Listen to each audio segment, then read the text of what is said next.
Well, Connor, we do have a lot of people here, and I think we're probably good to start. So whenever you're ready. Well, thank you. Thank everybody for being here. And I'm going to turn over to our Vice Chair and Executive Director, Matt Weiner, for any opening remarks. Yeah, let me try to be as brief as possible. Welcome, everyone. And I'd especially like to welcome, I don't know if she's on right now, but I'll assume she is on, Catherine Allen, one of our new members. And I'd also like to welcome back Jeff Rosen as a public member. Jeff, we're very glad to have you back here at ACUS. I'd like to thank Todd, the author of the report that will underlie today's discussion, and Carrie Colonese, who, though not an author of the report, joins Todd as a consultant. You may recall that Carrie was the author of the excellent report associated with our recommendation entitled Public Availability of Agency Guidance Documents. And we're very grateful that Carrie has agreed to join us as a consultant on this project. And I don't think I know anyone who's busier than Carrie. Let me just offer, Connor, very briefly, a little bit of context on this project. As I think most of us know, in recent years, the subject of disclosure of agency legal materials has occupied an important place on ACUS's agenda. We've issued, I think, nearly 10 recommendations in recent years devoted exclusively to disclosure, and at least a dozen others that address disclosure, some aspect of disclosure, incidental to addressing another subject. One of our disclosure recommendations was, as I've already noted, in 2019, entitled Public Availability of Guidance Documents. At the plenary session at which that recommendation was debated, I believe it was John Duffy suggested that we also take up, in the context of that project, inoperative guidance documents, including guidance documents that have been rescinded or revoked and so forth. I think it was the assembly at that point decided that it was outside the scope, that subject was outside of the scope of the project of public availability of guidance, but it might be worthwhile for the conference to take up the subject of inoperative guidance documents. And that brings us to today's meeting. One final comment: we haven't necessarily exhausted the subject of disclosure, but it now may be time for ACUS to restate, consolidate, and perhaps supplement our disclosure recommendations in a single recommendation. And it may also be time for ACUS to recommend changes to the statutes that give rise to agency disclosure obligations, including FOIA, not least. Those statutes, which were enacted over a relatively long period of time, may not cohere very well among their other problems. And at a time when websites serve as the predominant means of disclosure, those statutes may not provide agencies sufficiently specific directives on disclosure, and they may not provide the public the robust disclosure system that the public expects and the public deserves and Congress expects. All that's just by way of prelude to announcing that the Office of the Chairman is considering scoping a potential, or it is, I should say, is scoping a potential project that would consolidate, restate, and supplement its ACUS's disclosure obligations and recommend amendments to the statutes governing disclosure, FOIA, Federal Register Act, the Government Act, and so forth. Let me just add finally that any such disclosure project would be subject to the approval of our council. Reeve, tell me, Reeve, are you on the phone, Reeve Bull? I am, yes. Yes. What have I forgotten, or what have I forgotten, or what, if anything, should be added? I don't think anything. That puts it quite well. You know, we're very actively contemplating a project along the lines that you mentioned, and I think it should pull together, you know, our prior work on this, and maybe even forge some new territory on disclosure of rules and statutory.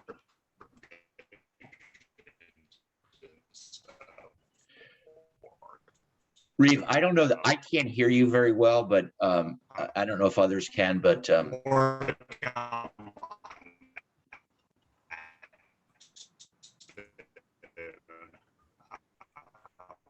but I think that should be it.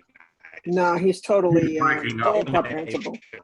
Reeve, I think you're totally muffled there, or if that's the correct word. I don't know if that's, no, it's not. I don't think it is. So why don't we just,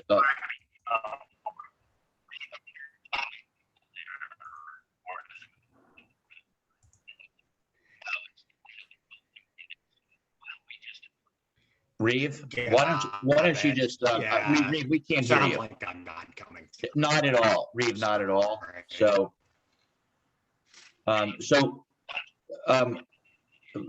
Connor, let me, with respect to the project I mentioned, I would just like to say that there are a number of people on the phone. I won't Okay. identify them all. Reeve, Todd, can you mute Reeve?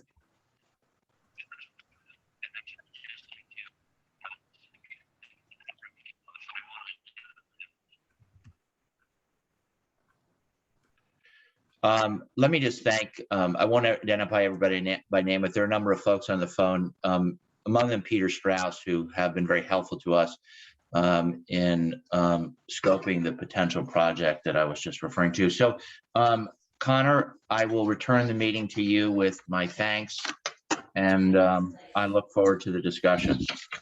Thank you, Matt, for the introductory remarks. And now I will, as customary, turn it over to Todd for calling the roll. Thanks, Connor. And I'll just, when I just say your name, please just say here. So Connor Rosso's obviously here. Catherine Allen. Here. Great. James Chen. Dan Cohen. Russell Frisbee. Here. Sorry about Great. that. Here. Ami Grace Tardy. Here. Alice Kottmeyer. Here, Erica Litzen. Here. David Rosker, who's an alternate for Charlie Maresca. Here. Carol Junn, who's an alternate for Christina McDonald. I'm here. Carrie Ricci. Here. Jeff Rosen. Here. Sid Shapiro. Here. Carol Ann Siciliano. Here. Ganesh Shataraman. Here.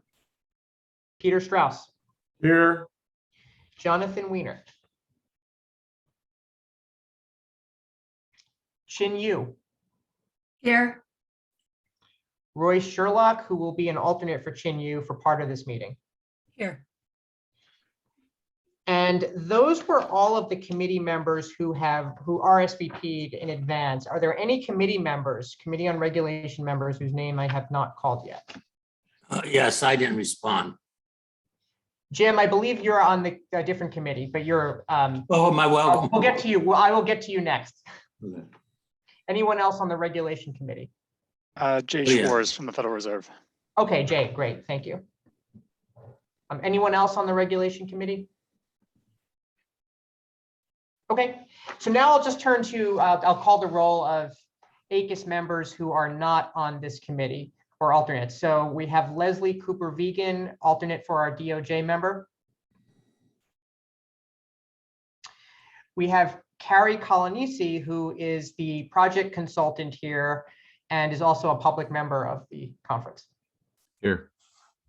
Nick Perillo, public member. Here.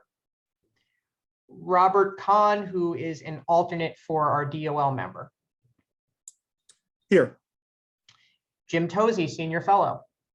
I'm here. Ron Levin, senior fellow. I'm here too.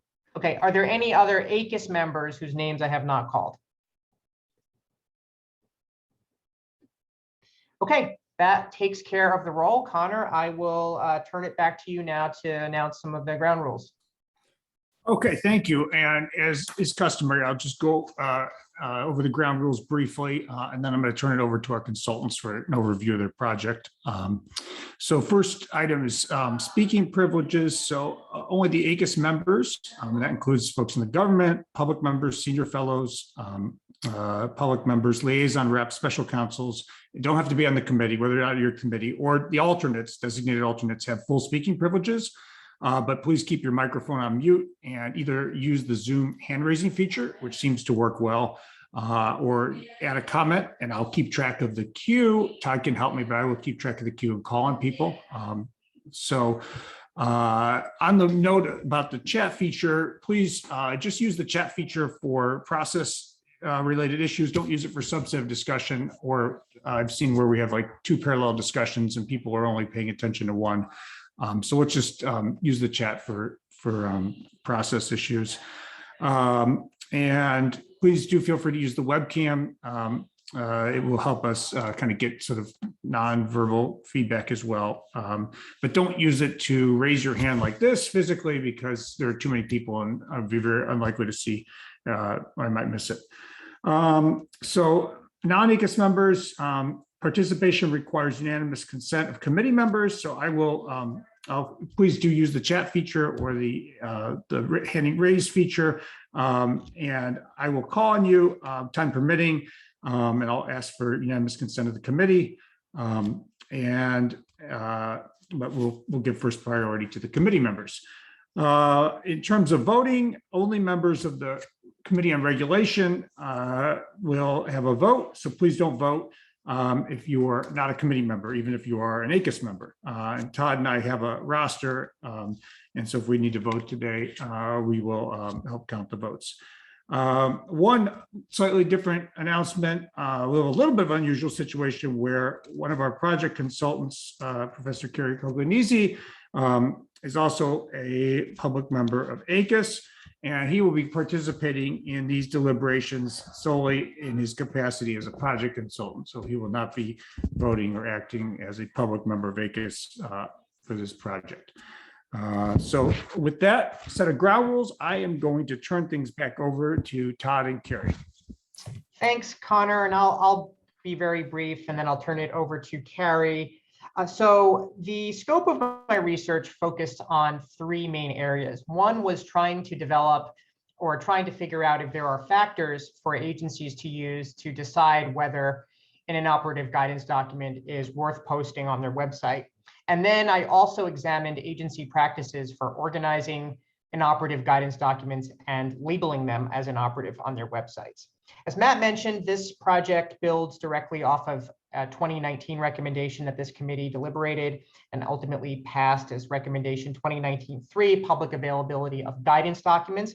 And that recommendation deals primarily with operative guidance documents. And it's divided into 3 general sections. So one of the sections is the development of written procedures on guidance documents and the development of internal tracking mechanisms for guidance documents. The second deals specifically with how guidance documents are organized and labeled on agency websites. And the third deals with how agencies inform the public using means other than their websites of the availability of guidance documents. Although the recommendation focused generally on operative guidance documents, there were several provisions that spoke directly to inoperative guidance documents in that recommendation. So the recommendation didn't take a position on whether agencies should post inoperative guidance documents on their websites, but it did state in a few places that if an agency does post an inoperative document, it should be labeled as inoperative and it should include the date that it was rescinded. Additionally, any inoperative guidance documents posted on agency websites, according to the recommendation, should link to the most updated version of the guidance document, and agencies should review their websites periodically to determine if there are inoperative guidance documents on their websites, and if so, to ensure that they are labeled as inoperative. So the recommendation, there were a number of questions related to inoperative guidance documents that were outside the scope of that recommendation that were taken up in this one. And so my methodology for the first part of my research, which was to uncover factors that agencies can use to decide whether to post inoperative documents, was to speak with people who interact frequently with agencies or are frequent consumers of guidance documents. And so I spoke with people in academia, representatives of regulated entities, and representatives of public interest organizations. And from speaking with these people, I gathered a set of criteria that agencies could use. I spell that all out in the report. But briefly, are these documents ones that generated reliance interest while they were operative? Has there been a lot of public interest expressed in the inoperative document? Has the document dealt with issues of widespread significance or issues of interest to particular sectors of society? And so the next part of my research after developing these factors was to then examine agency practices for posting and organizing and labeling inoperative documents. And so for this part, I identified as many of those sorts of inoperative guidance documents that I could from 10 agencies that, as the report notes, is not representative of agencies generally, but included a mixture of independent regulatory and other agencies and parent and sub-agencies. And I identified 19 inoperative guidance documents across those 10 agencies. And after identifying that set of inoperative documents, I then wanted to see whether I could find them on these agencies' websites. And if so, how were they organized and labeled? And so my findings were generally encouraging with respect to the posting and organizing of these documents. So as I noted in the report, roughly 80% of them were were available on the websites. And almost all of them were organized in a manner that was specifically identified in recommendation 2019-3. They were either included in a sortable table, they were indexed, or they were tagged by subject area so people could easily find them. And so that was encouraging.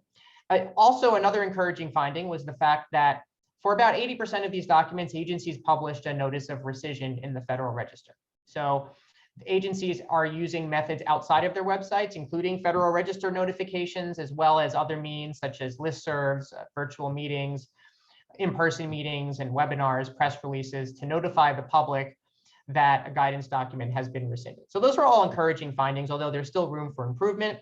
Where there remains significant room for improvement is in the realm of labeling these documents. So I found that only, I guess I'd put it that 40% of these documents were not labeled as inoperative on websites, and that's terribly confusing to the public. If an inoperative document is available, that's only really helpful to the public if it's labeled as inoperative.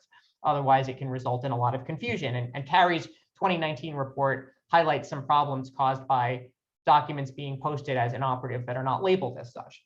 So there remains a lot of room for improvement, but at the same time, 60% of these documents were labeled as inoperative. So there were also plenty of best practices that agencies could adopt to effectively label these documents. And so I highlight some of those in the report, including affixing a watermark to each page of a rescinded document, or including a label at the top of an inoperative document noting when it was rescinded.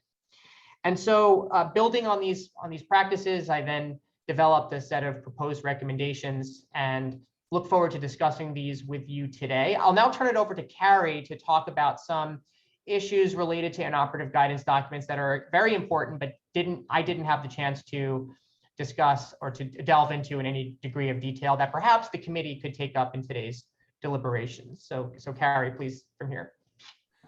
Thanks so much, Todd. First, let me thank you, Todd, for the tremendous work you have done on the report that you put together that really provides some new information, which is helpful, and you've done it in a very efficient manner, and it's been nice to work with you on this. Let me also back up just a bit and highlight that this particular project not only, I think, extends from the 2019 recommendation that Todd mentioned, but it actually goes back in a sort of way to a recommendation that ACUS issued in 2011 on e-rulemaking, which really focused on agencies' disclosure on their website of legislative rules. So that 2011-8 recommendation focused on legislative rules, 2019-3 focused on guidance documents, non-legislative rules. Generally, it didn't directly and in much detail provide guidance about the disclosure of inoperative guidance documents. It did have a recommendation that agencies work to maintain a current selection of and current cataloging of guidance documents on their website and to be comprehensive. Both of those might suggest, the kind of recommendations and directions that Todd's work and the draft recommendations here point to having agencies, if they are putting inoperative guidance documents on their websites, to be clear about their status and be comprehensive in that matter. The recommendation in 2019, I think I sometimes think about it as 3 L's: labels, links, and alerts. It called, when agencies did revise their documents, guidance documents, or make them inoperative, it did, as Todd said, call for these general approaches. What I think is instructive about what Todd's research has done is let's take some ways of finding out what guidance documents may have been rescinded, and then see how well agencies are doing in disclosing those. And I think the findings are really informative here. They're not comprehensive. It's not a very extended or historical look at inoperative guidance, but those that have that he could find that through news sources or the Federal Register had been rescinded, at least with respect to those recently, agencies seem to be keeping those on their websites, but they're not, as he said, always labeling them clearly. So I think the clarity and the consistency with practices of labeling and linking are ones that are before this committee, and I think the recommendations that are drafted here are rather modest in that regard, and helping push and provide guidance for agencies to try to remember to do better by way of labeling and linking. The 3 issues that the report highlights, Todd's research hasn't really been able to address, but I think it's worth at least putting on the table for the committee's discussion, would be first, are any recommendations that the committee develops going to be ones that the committee envisions should be applied retroactively, or just going forward as agencies rescind or withdraw guidance documents in the future? Second, whether we're retroactive or prospective in the recommendation, would the committee want to weigh in about any time frame or period when agencies could at some point remove inoperative guidance documents? Or again, should that, with much else in the draft recommendations, really be left up to the agency, perhaps in its own procedures? But it's an issue I think that's worth considering. And then lastly, many times guidance documents are rescinded or superseded in part, not in their entirety. Is there anything that the committee might want to recommend agencies think about or undertake to do with respect to these partially inoperative guidance documents? For example, would it be recommended to withdraw the old one entirely and then reissue a new one? Would it be recommended to use some strike-through methods? Or again, should it, there simply be some recommendation that agencies at least consider this issue and build it into their own standard operating procedures? So those are 3 issues that aren't reflected so much in the draft recommendations and not really in the directly deriving from the research, but I think do derive from any I think full consideration of these issues, and may well be ones that the committee wishes to deliberate about. So thank you.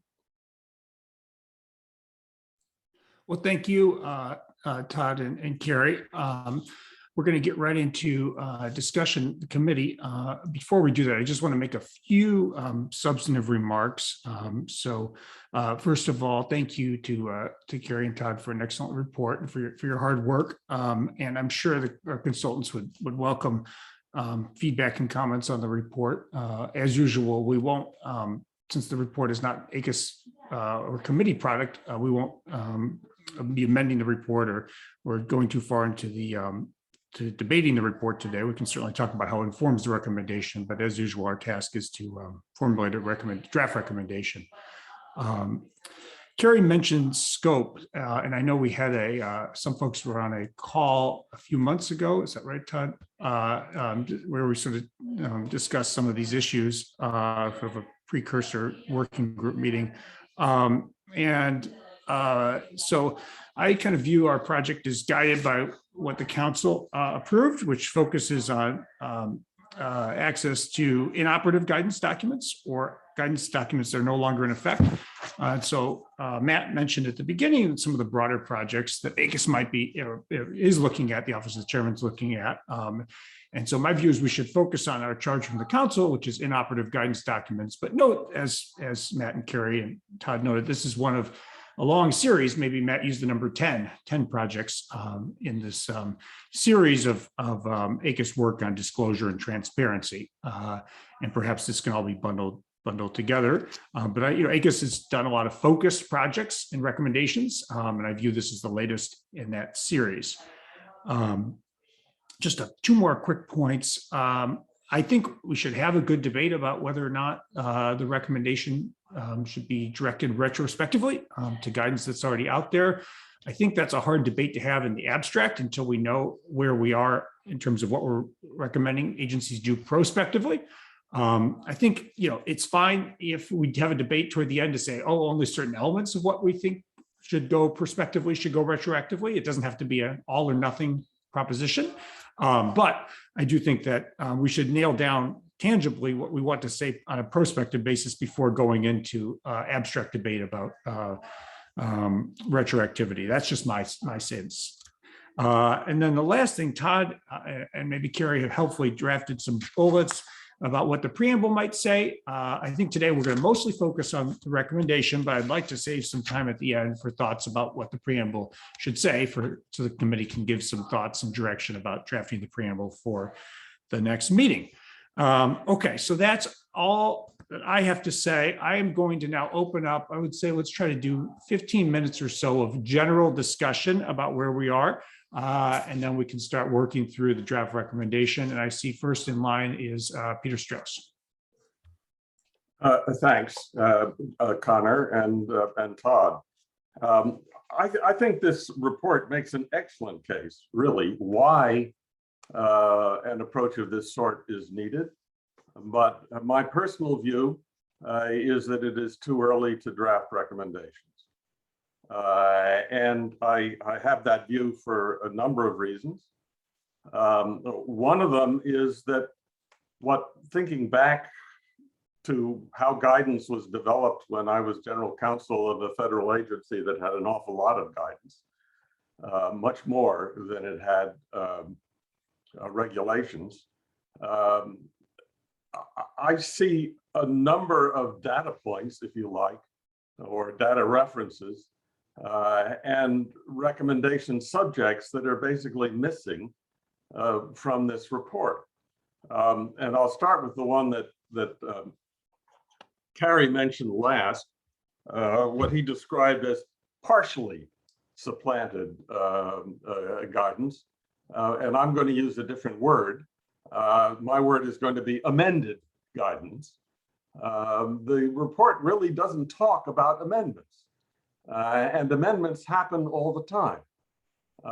And in some respects, in my judgment, at least one approach to this issue, which again, the report does not consider, is the kind of approach that's taken in the United States Code and by some agencies to amended statutes and amended regulations, which is to include in the new form, a reference, which these days can be an electronic link, to the documents that have been changed. So if you look in the United States Code, at the end of every section that's been amended in the current United States Code, you find a whole list of references to statutes that have been amended or supplanted.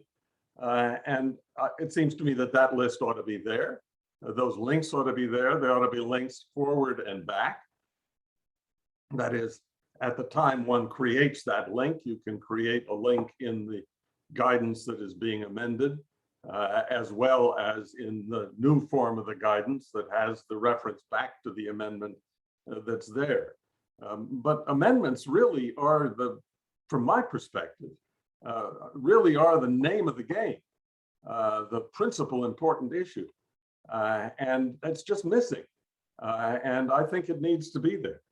Also, from a,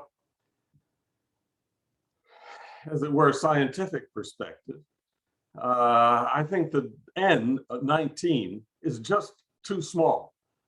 And it's too small from a number of perspectives. One is, as I understood it correctly, it's dominated by those pieces of guidance that appeared in the Federal Register.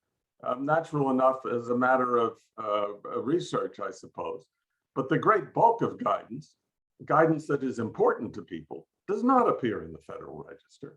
Where it does appear is in a kind of source that, as far as I could tell, the report does not consider, which are the, as it were, the industrial or the interest group periodic publications, like Atomic News, if I'm remembering the name of that publication correctly. I mean, pretty much every agency or many agencies that do important regulatory business have following them a subscription, maybe an expensive subscription publication that tells people what's going on. And that's a data point. It's a data point which is of considerable importance for identifying the supplanting of guidance. And without looking at the EPAs or the FDAs or at the FCCs or other publications of that sort, of course you're going to get only 19 in N. But if you look at those things, you're going to get, I think, a lot larger than 19. And it won't be dominated. It won't be dominated by the Federal Register bits. Then, just as this is more a rhetorical matter. It seems to be essentially that in the report, as it's eventually developed, 2019-3 has to be an appendix. There are too many references to it. It is too important to this document not to include it for the reader to be able to refer back and forth and see it.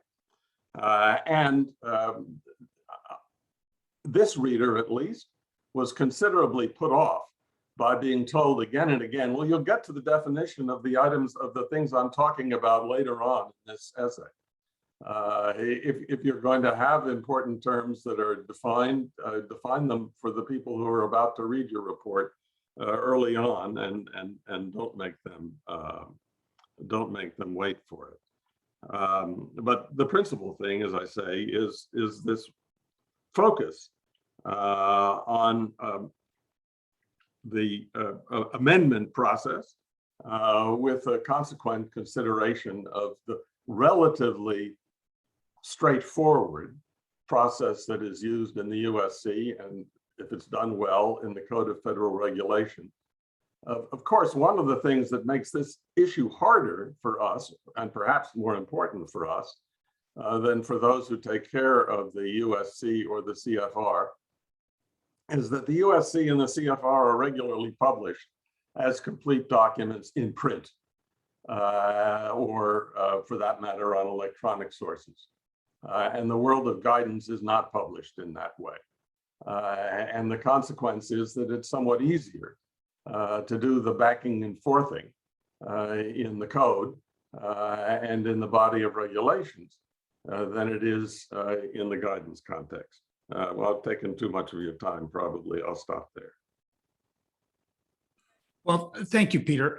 That's all very helpful. My personal reaction on the amendments point when reading this is that, as Carrie and I think Todd noted, 2019-3 does talk just at some degree about amendments in subsection 8E. I think we could do more to cross-reference, but I do think the prior recommendation does pretty good work on that subject. But I will first give Carrie and Todd the opportunity to respond, and then I'll open up to broader responses. Harry, you want to?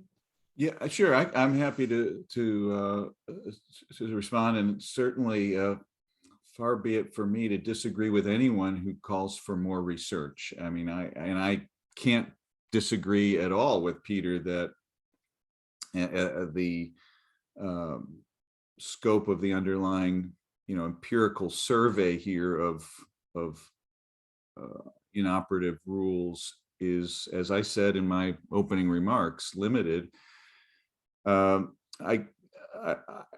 said that, I think the question for the committee and the question always for policy decision makers is what's the likely information value of additional research. So yes, we could get a more comprehensive estimate of the number of inoperative guidance documents that are not currently found on agency websites. But would that really necessarily change what kind of recommendation the committee would want to consider in a ACUS recommendation along these lines? It might be that the problem is not as modest as it seems to be based upon just these 19 rules that Todd identified and then searched for on agency websites. Maybe there's a lot more missing and the problem is much more serious. But if that's so, I would think that these draft recommendations would still be the ones that would likely be appropriate for ACUS to at least be considering. So that's one response. I would also share Connor's point about the 2019-3 does already speak to revised guidance, and I take Peter's point that it's a great idea for Todd to include 2019-3 as an appendix and to more generously quote and reference it where needed. What I was focusing on here is whether there's anything more specific about amendments, such as specifically, along the lines of what Peter has, I think, helpfully, put forward for the committee to consider by way of, more systematically marking up those documents, providing links and cross links and so forth. Maybe that's actually already contemplated or covered by the draft recommendation here for the committee. Maybe not. That's worth, I think, talking about. So I think Peter's points are ones that I'm quite sympathetic to. For me, the question is just whether it would really ultimately make much of a difference for our deliberations to have more time spent really digging even further and getting a more comprehensive survey. Thank you, Carrie. I see Erica in the queue, but I just first want to see if Todd wants to add anything. No, not really. I think all of Peter's points are well taken and very helpful as I continue to revise the report. So I think that's pretty much all I would say. I think as far as developing a further research base, I'd be happy to do that if the committee thinks that would be worthwhile here. So I pretty much agree with it. Thanks. Okay, Erica, thank you. Thanks. I had two comments, but I think one of them goes to something I'd like to see in the recommendation if we move forward with it. So I'm going to hold that comment. The other comment I wanted to make, though, I think actually relates to what Peter just mentioned. So I want to go ahead and mention it, which is I was concerned about the threshold assumption in the paper, and then it's flagged in a bubble on the draft recommendation, which relates to focusing only on posting inoperative guidance if the operative version of it had been online in the first instance. And my concern comes from my specific area of focus, which is FDA. And in the FDA world, there are, because products are regulated, they come on the market and then they stay on for decades. There are lots of products on the market that may have come to market under a regime which included guidances back in the 70s or 80s that were never put online. And they're not operative right now, but they are, quote, operative in the sense that they governed the coming to market of products that are still available. And so I don't know, are those operative, inoperative? They are relevant still to the present world, although they're not operative. And they may not be online. And a lot of the older FDA stuff is not online, which is a source of a great deal of distress for me and others who focus on the agency. So this is the kind of sort of nuance about operative and inoperative that might be kind of agency specific, that further research might yield, as you move to thinking about other agencies and practices. I think you might see more of these kinds of considerations that would need to be taken into account. I'll hold my other comment for later. Thank you. And Erica, if you don't mind, just lower your hand for now so I don't mismanage the queue. Thank you very much. And feel free to keep your camera on if you prefer. Okay, additional comments responding to Peter and Erica.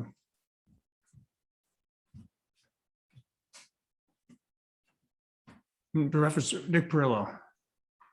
Thanks, Connor. I just wanted to second Peter's point that I mean, it may be valuable to go further in the recommendation in discussing amendments, in part because I mean, as Todd's report already reflects, the recommendations on policy statements and interpretive rules 2017-5 and 2019-1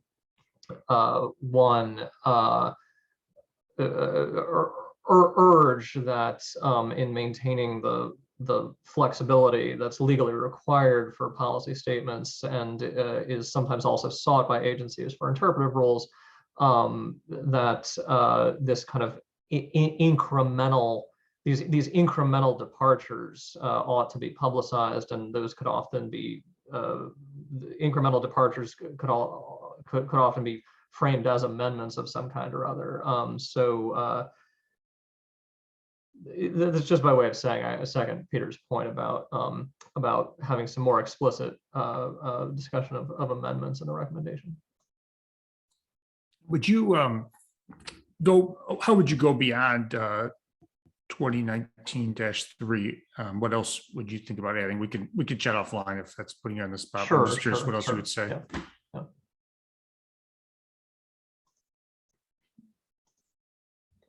Dave Rosser. I just want to commend you and Todd. I thought it was a good starting point on the committee report. I wanted to just point out, I mean, Congress has been kvetching over this for multiple years, the issue of over-reliance on guidance. And it would seem that there may be a little bit more to mine from what Congress has done, particularly since we continue to get bills introduced on a regular basis dealing with agency issuance of guidance. But I wanted to ask Todd if you could just speak a little bit more about what you heard from trade associations and industry on their practices on the use of guidance and their perceptions of the need for the availability of inoperative guidance. in the draft recommendations, there's the discussion of reliance, but my immediate thought was that reliance goes beyond simply codification and say regulations, but also incorporation into permits, use in enforcement actions, all of which my perception would be that would be of very great interest to the enforced community. But I'm curious to know what you heard. Sure, I'm happy to speak to that. So there were different, I guess, degrees of concern expressed among the representatives of the regulated communities that I spoke to about this issue. Some couldn't readily identify situations in which they've needed to see inoperative documents, but quite a few did. And the ones who did pointed to those guidance documents that could be construed to extend some protection to a regulated industry. So if you had a guidance document that in which the agency laid out some course of conduct that it identified as being consistent with the law based on its interpretation of the law, and then the regulated party took that action. So they thought having, and then let's say the agency then does a 180 on the guidance document, it would be important for their clients to have access to that inoperative document, because it could serve as a defense if, let's say, a non-federal entity then pursued some enforcement action, or sorry, maybe a state or local entity pursued some action against that entity under the assumption that that original agency position was still operative. Having access to that inoperative document would be a very strong defense for the regulated party. So that would be an example that I heard from regulated communities. But on the other side of the token, I also heard the same rationale from public interest organizations I spoke to, who are sometimes on the opposing side of litigation, being able to anticipate what defenses a regulated party might have based on an inoperative document. So looking at how they interpret that document could be very helpful if a public interest organization is bringing an action against a party. So those were the general views that I heard about that question. Thank you very much. Jeff Rosen, good to see you again, Jeff. Glad to be back. So I just wanted to flag a background issue that I've heard but haven't independently researched.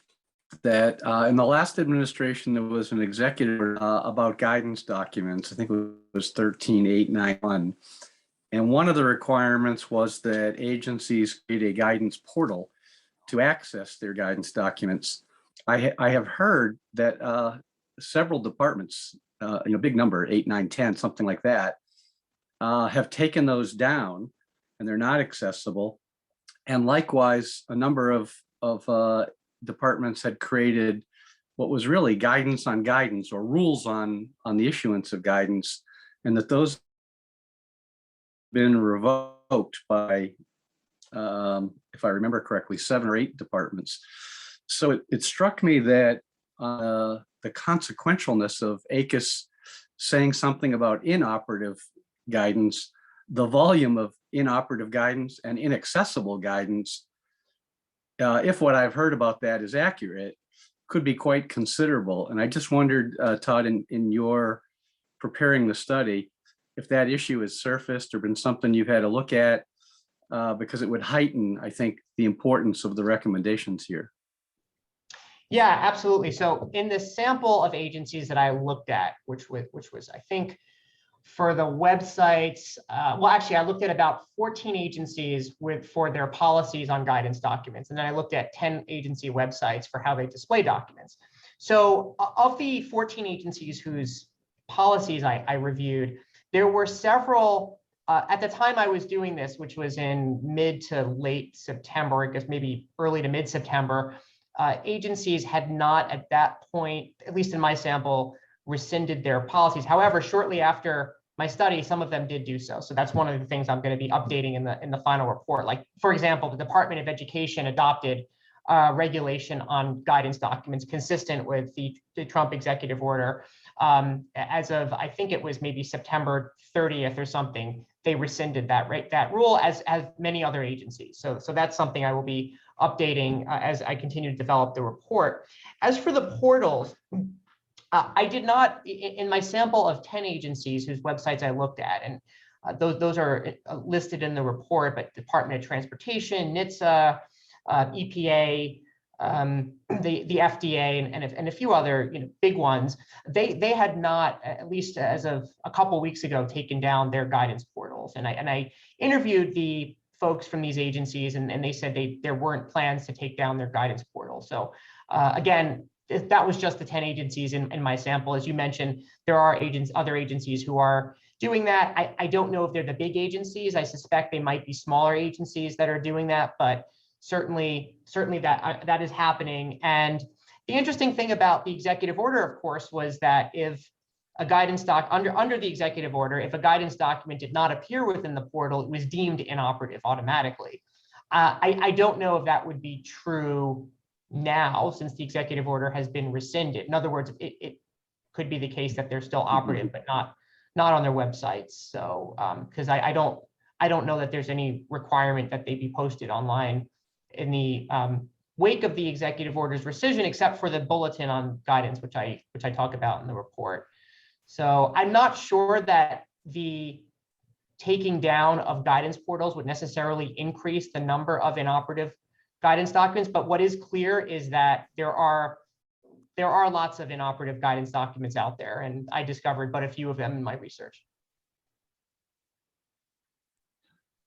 Jeff, the only thing I would say is I'd be curious on your thoughts on how recommendation 4 currently reads. And you might have different words, fewer qualifiers, but I do think recommendation 4 addresses some of this area. So I'd be interested in your thoughts as we work through on that.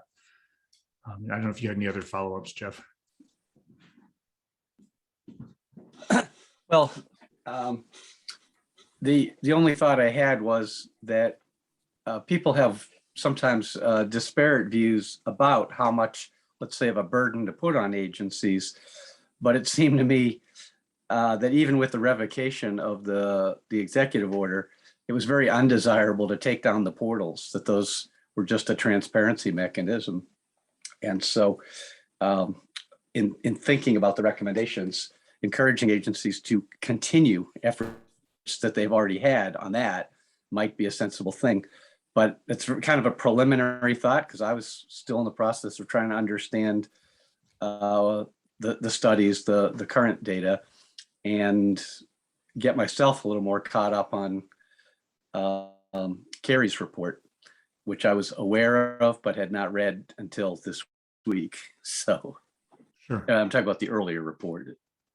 2019. Thank you. Yeah. Additional general comments and reactions.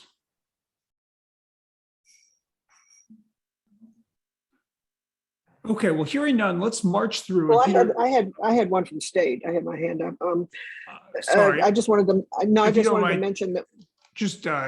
Okay, sorry, I missed you. Go ahead, Al, sorry. Yeah, I'll put my hand down in a sec.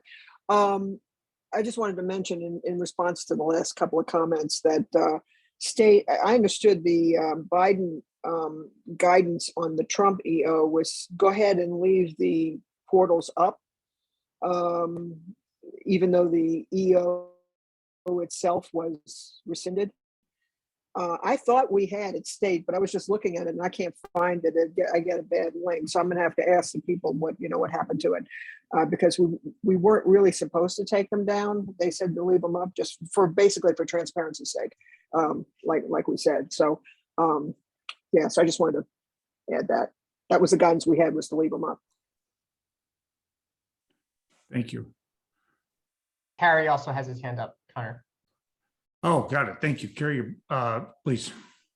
Just a quick point on this. One of the things is in the world of social science research, Connor, you know this well, is you want to think about what the counterfactual is. And if we're going to do an assessment of the executive order and its impact, I think the counterfactual would be a lot fewer agencies having any portals than they do today. So even with ones that have been removed, I think it's fair to say that today there's more agencies that have guidance portals, and there's more guidance documents accessible online to the public than before the executive order and before ACUS recommendation 2019-3 was put in place.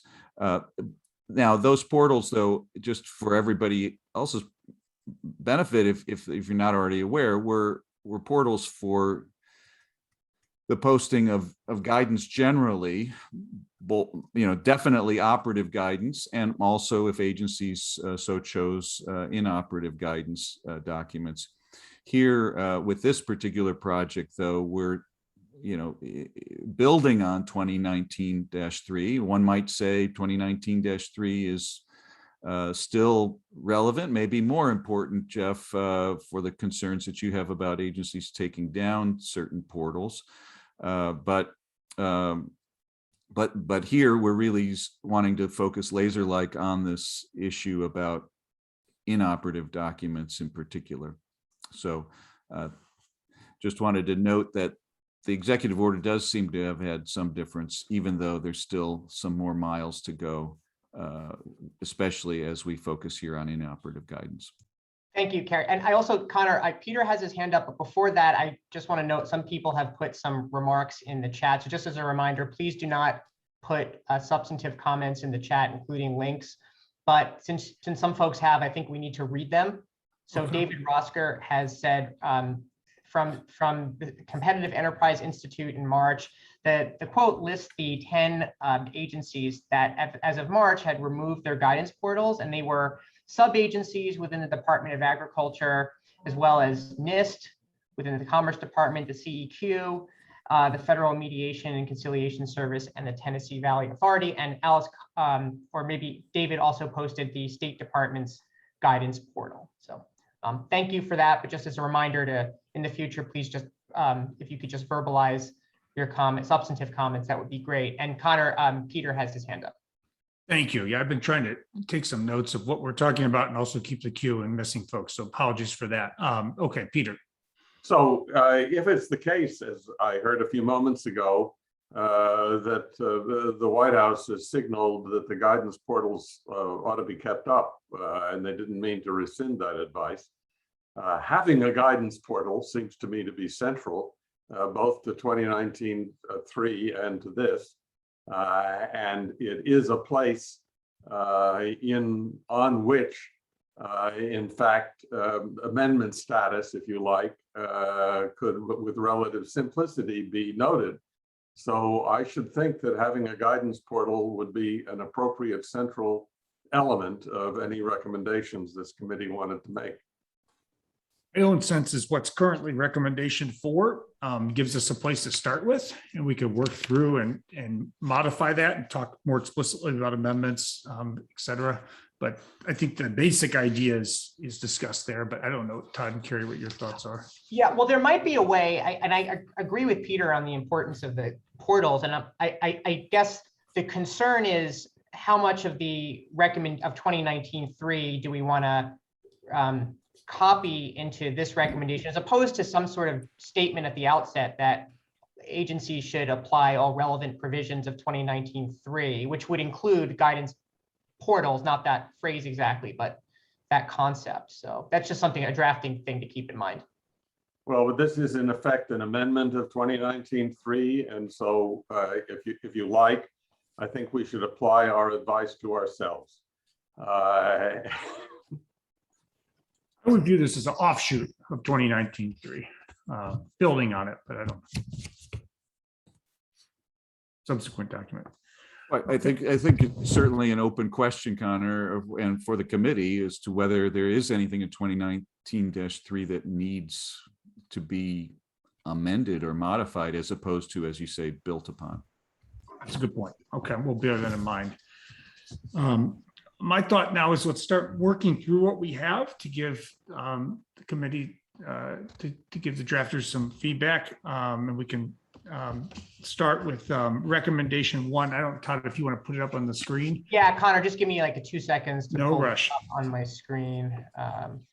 Okay, Okay, can people see my screen now with the recommendation pulled up? Yes. Okay, great.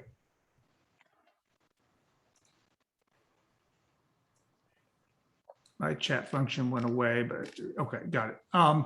Okay, so yeah, if you want to go up to recommendation 1, as I said, we can talk about the preamble at the end, but let's just start with comments, beginning at recommendation 1, lines 1 through 3, and just thoughts about how this starts.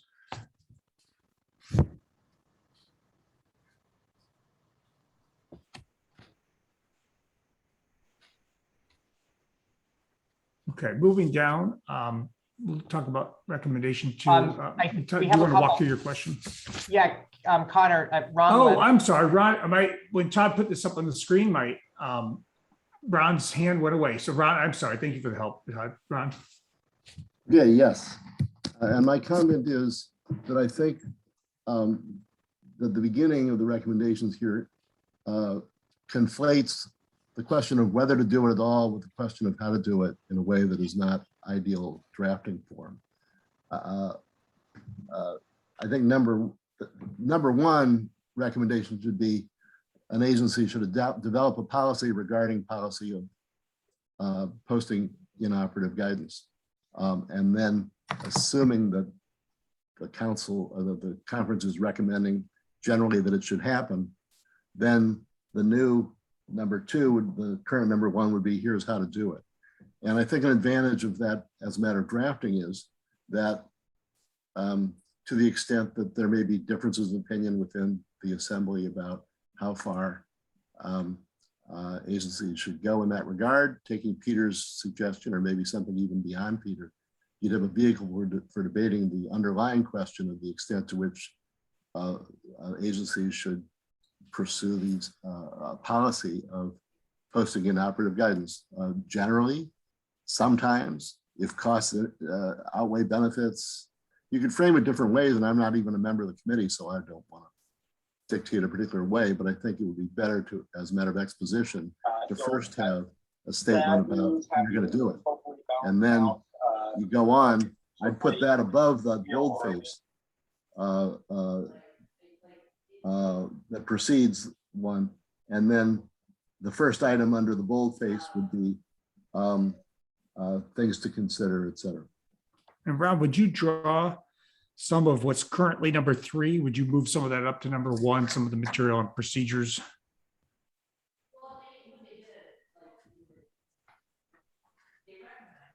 Maybe I hadn't thought about it specifically in those terms, but I guess I'm just making the general point that as you redraft the recommendation, the first thing to do is to say you should have a policy.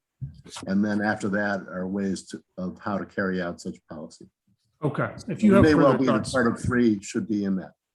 Okay. If you have further thoughts on how to build that out with respect to 3 or other stuff, we'd welcome them offline. Makes sense. Sorry to miss folks again. Peter Strauss. So I totally agree with Ron.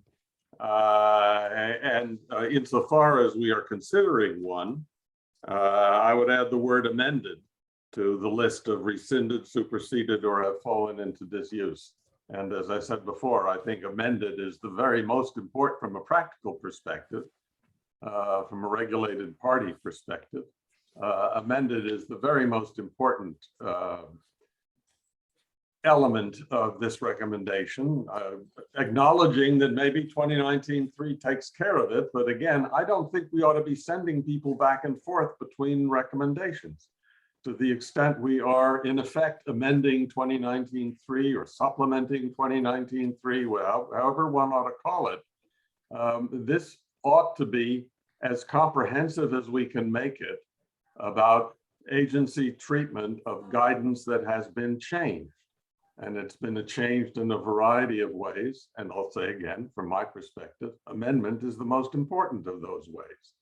And I think, granted, Carrie, I'm calling for additional research, but really what I'm saying is that the database of Federal Register guidance is a misleading database because 99% of the guidance that is issued appears elsewhere than on the Federal Register.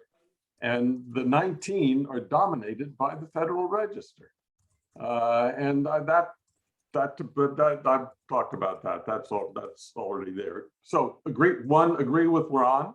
2, add the word amended in 1.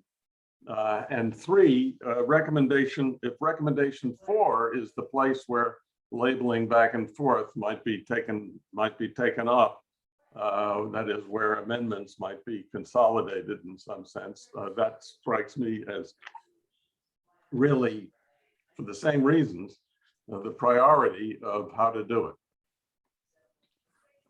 For our consultants, conceptually, not putting aside the choice of words, conceptually, do you think of superseded as encompassing amendments, Todd and Carrie? That's how I read it in the report, but I'm curious what you think. Peter's shaking his head vigorously no, but I'm curious what you all think. Because it's partial.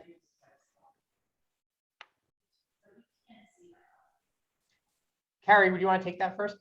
Well, I don't think it's clearly contemplated, and that's why I have suggested that we, as a committee, focus on this and how to deal with it. The 2019-3 does refer in multiple parts to revised guidance. If we are trying to be integrative and consistent with and build, with 2019-3, either we ought to amend 2019-3 to where it used revised to refer to amended, or perhaps here, rather than use amended, use revised. But I do think the issue of partial rescission or partial superseding is something that didn't really emerge from, as I understand it, from the conversations that Todd had with agency folks, with industry folks, and with public interest representatives. And it wasn't squarely built into the research design or the focus of what Todd gleaned from his search on websites. So I think it's a very much a real issue, and there's a question of what's a partial rescission or a partial superseding, and that isn't, as Peter says, an amendment or a revision.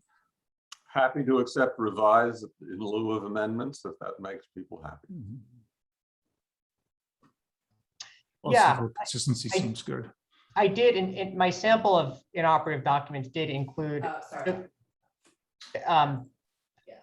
Can folks hear me? I think so.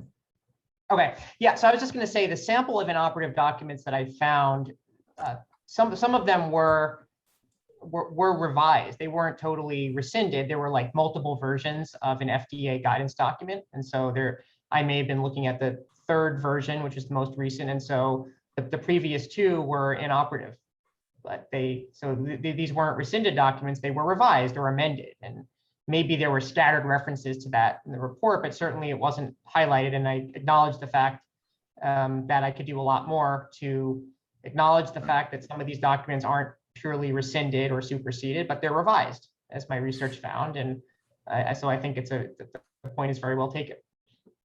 Right. I think it may be, just to really get into the weeds here, there's a difference between taking a memo that was, let's say, just for hypothetical purposes, drafted in 2016, and it being amended in 2018. And the way the agency handles the amendment is to revoke and rescind the 2016 memo, reissue one in 2018 that is complete but has some changed terms, the provisions. And I take it, Todd, that's what you were observing when you encountered partial revisions. And my question for the committee is, should that be considered best practice as opposed to what could be happening at some agencies? And I take Peter's point, is well taken, that more research on this might be illuminating, but other agencies may simply say, we're going to issue in 2018 a memo that says we've changed this one paragraph. So you end up with a 2016 memo that's on the agency website that has been amended but by a 2018 memo, but that 2018 memo doesn't include the parts of the 2016 memo that remain in effect and unchanged. It just indicates what the amendments are. So the user of a amended, the user looking for the current guidance in the second scenario would have to find both the 2018 memo and the 2016 memo and bring them together, as opposed to the agency having rescinded completely the 2016 memo and giving you the updated version with the 2018 amendments built into them.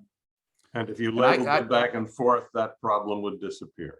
Right, and that's again a possibility for how this could be addressed. To simply have a recommendation from the committee giving agencies these two options, but telling them that they should, squarely pay attention to this issue of amendment or revision or partial rescission or partial superseding. Thank you. Taking a step back, is there any opposition to Rod Levin's, I think Peter Strauss's idea of structurally sort of moving procedures and policies first?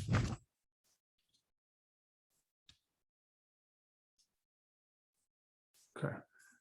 Seeing none, hearing none, are we okay to move on to number 2 and just start giving feedback? We're bearing in mind everything we've heard about amendments thus far.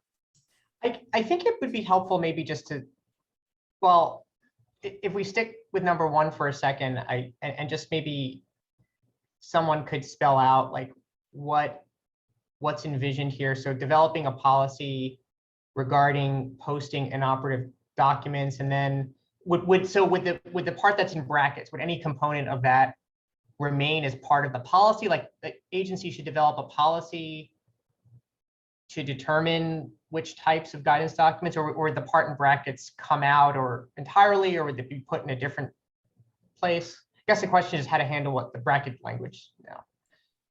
I thought it would be integrated into what's currently number 3, but you're right, we should be clear on that. To move number 3 up and integrate the bracketed language in as appropriate to what's currently number 3, but we should see what folks think.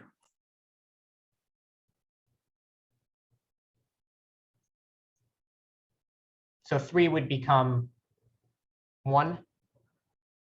Largely, we'd have to clean it up and work on the drafting, but that's the basic move. But it's just my idea. I don't know what others think.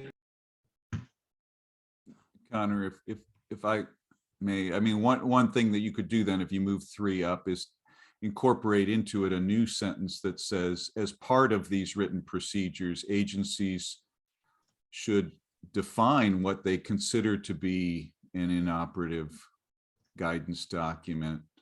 And then you could incorporate that part, Todd, of the current one as an additional sentence to 3, specifying that definitional task that agencies should undertake in developing their own policy or procedure.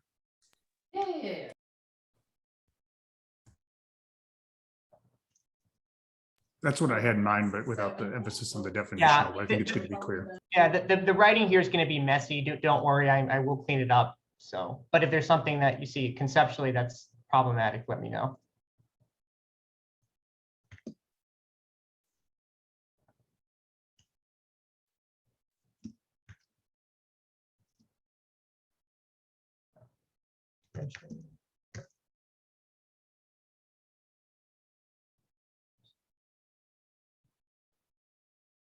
Yeah, I won't try to draft this on the fly. I just want to get the concepts in order. So like, it seems like it is general agreement that 1 should be written policies, and that what was previously 1 should be incorporated into the new one. Seems like what we've decided. Welcome thoughts to the contrary as well.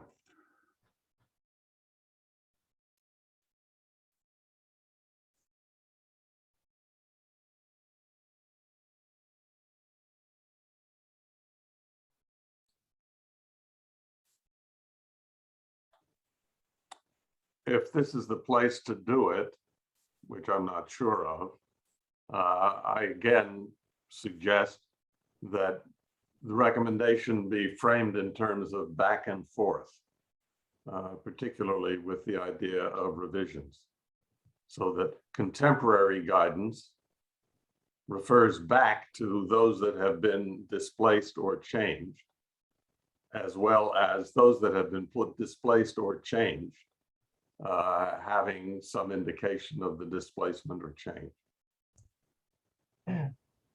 Yeah, I think that point should go in whichever paragraph talks about the display and organization of guidance documents, the labeling of documents. I'm trying to remember where that was exactly. Yeah, so I think that the point Peter's raising about cross-references. 3, I think. Oh, okay, well, let's see. Specify the labels and explanations, provide for how they're to be compiled.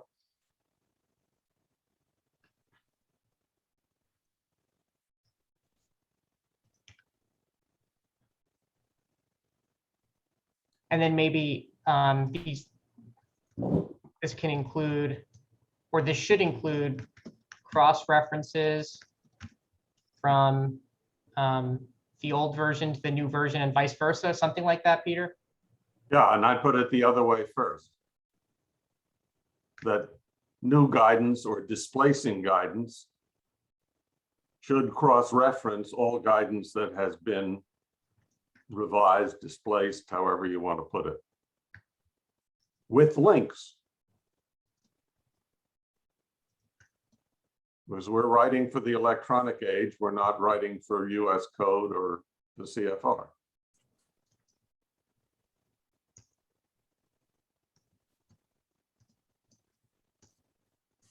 Connor, can I make a comment? Yes, I was just going to give Todd 1 second to Okay. catch Okay. up, just so we don't get all over the Sure. place. Are you ready, Todd? Yeah, I'm ready. Yeah. Okay. Yeah.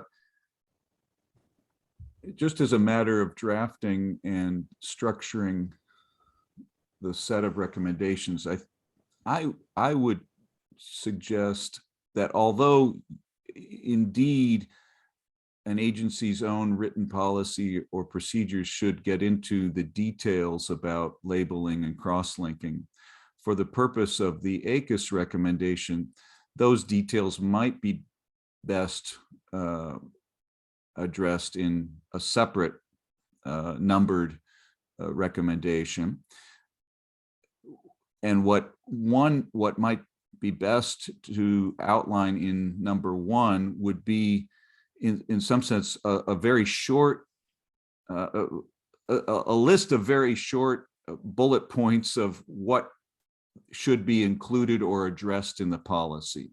So the agency should develop a policy and procedures that should, 1, define inoperative guidance, 2, provide provisions dealing with revisions or partial rescissions of documents, 2, labeling and linking and so forth. I mean, so just you kind of have a checklist of what should be in a comprehensive policy, and then the subsequent numbered recommendations can elaborate on issues that should be addressed or qualities of a good or proper labeling or linking system and these other elements. Ron, what are your reactions? This was sort of originally your direction. Yeah, I agree with Carrie. I think the introductory one should be as simple and pristine as possible, so that it raises only the initial thought that there should be something of the kind, and leave for later paragraphs the details of how it's to be done, so that you wouldn't get bogged down in debate on how to phrase the lead-in point, which is really only about the underlying question of whether to do it. And so I think I agree with Carrie that all the nuanced things should be later, and what you would do in number 1 is maybe have a sort of overview of where the recommendation is going. Reactions. That makes sense to me. And by importing through, I didn't mean to bog it down too much, but I think that's right. And I wonder, Connor, if I may invite anybody on the committee to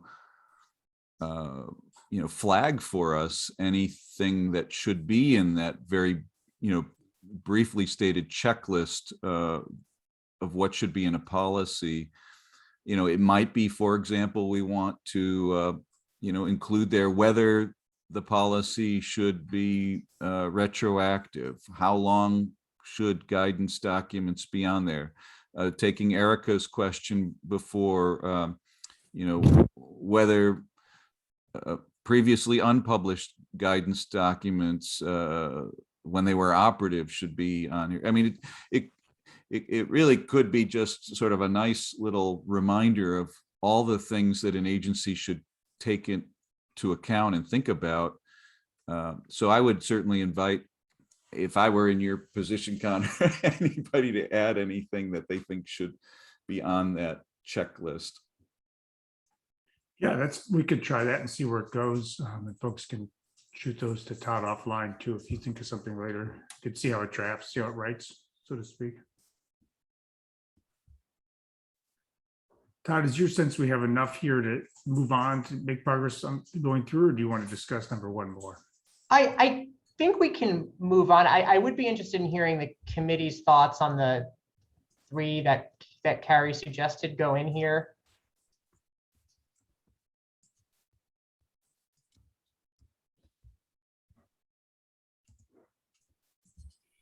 Erica.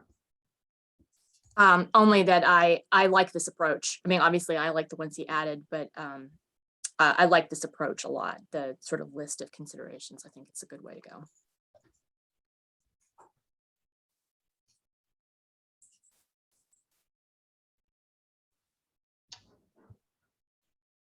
Maybe we can try to draft that between now and the next meeting and see how folks think it looks rather than trying to build it out more now. Yeah, that's a good idea. Please send ideas for the list to Todd offline. All right, well, let's just look at the structure where we go from here and just see what we think. And we can take what time is it now? We can take a break in a few minutes too. At least for me, it's hard to be online for long periods. So, but let's look down and do the next section and take a break. So here's kind of a little bit of the meat of the report. I think is a sort of threshold question of, I don't think we can recommend that every piece of past guidance be put on the website, given the amorphous definition of guidance and how much it could encompass. But here are the factors to think about. And so this is sort of a scoping part of the recommendation. So we welcome your thoughts. And I see Peter Strauss.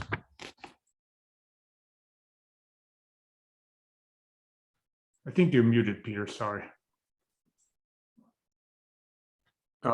This is a place where reference to, and it may be there already, but this is a place where reference to the industrial association publications or commercial publications specific to agencies could be used as a reference point. I'll say again that I think the report talks about newspapers.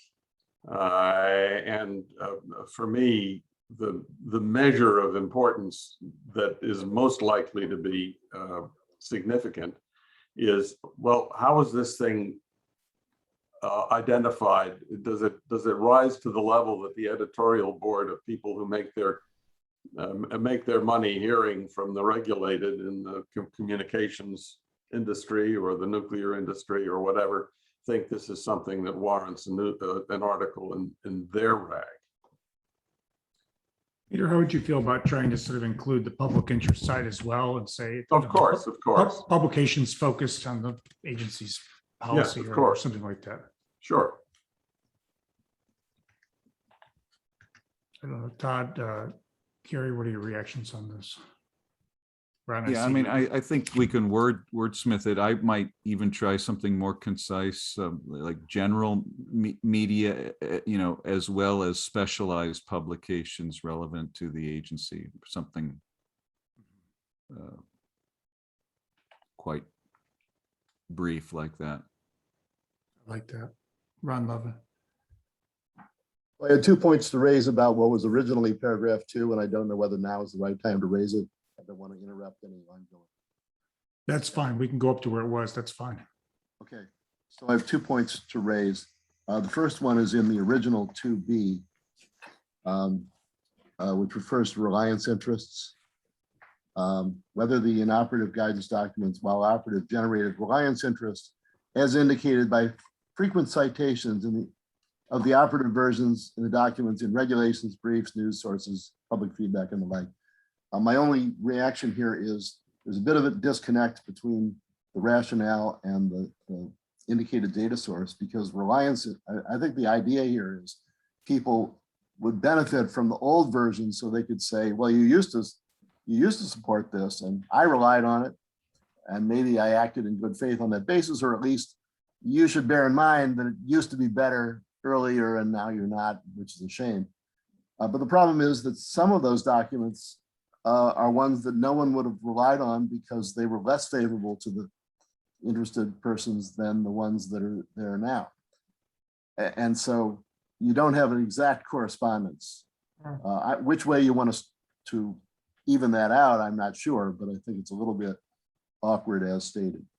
My other point is speaking to the point that Erica raised earlier, and I think it's germane here because the bubble in the margin contains a tacit D that she was not happy with. And I take her point as a serious one.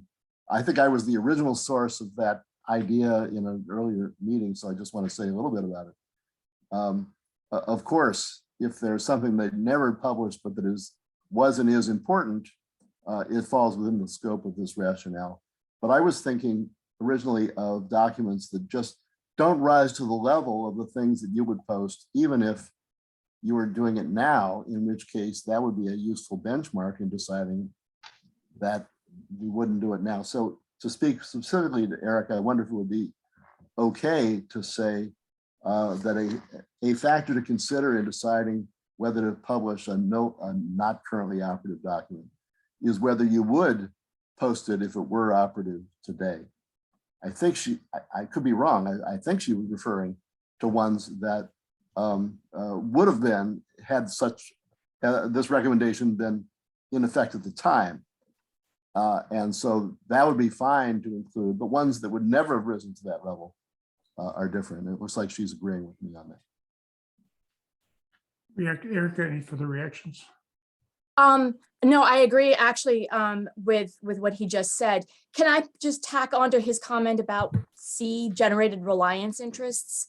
Sure. I think the other issue with that is, as indicated by frequent citations in regulations, briefs, or news sources or feedback, but of course, reliance interests might be private, right? I mean, it could be the entire industry relied heavily on this in making certain types of decisions in how they deploy resources and how they structure clinical trials. I'm thinking FDA again. That's not good. I mean, that's the reliance interests could be entirely not published. So I guess I would be nervous that, as indicated in these public documents, might not capture things that actually have generated a fair amount of reliance.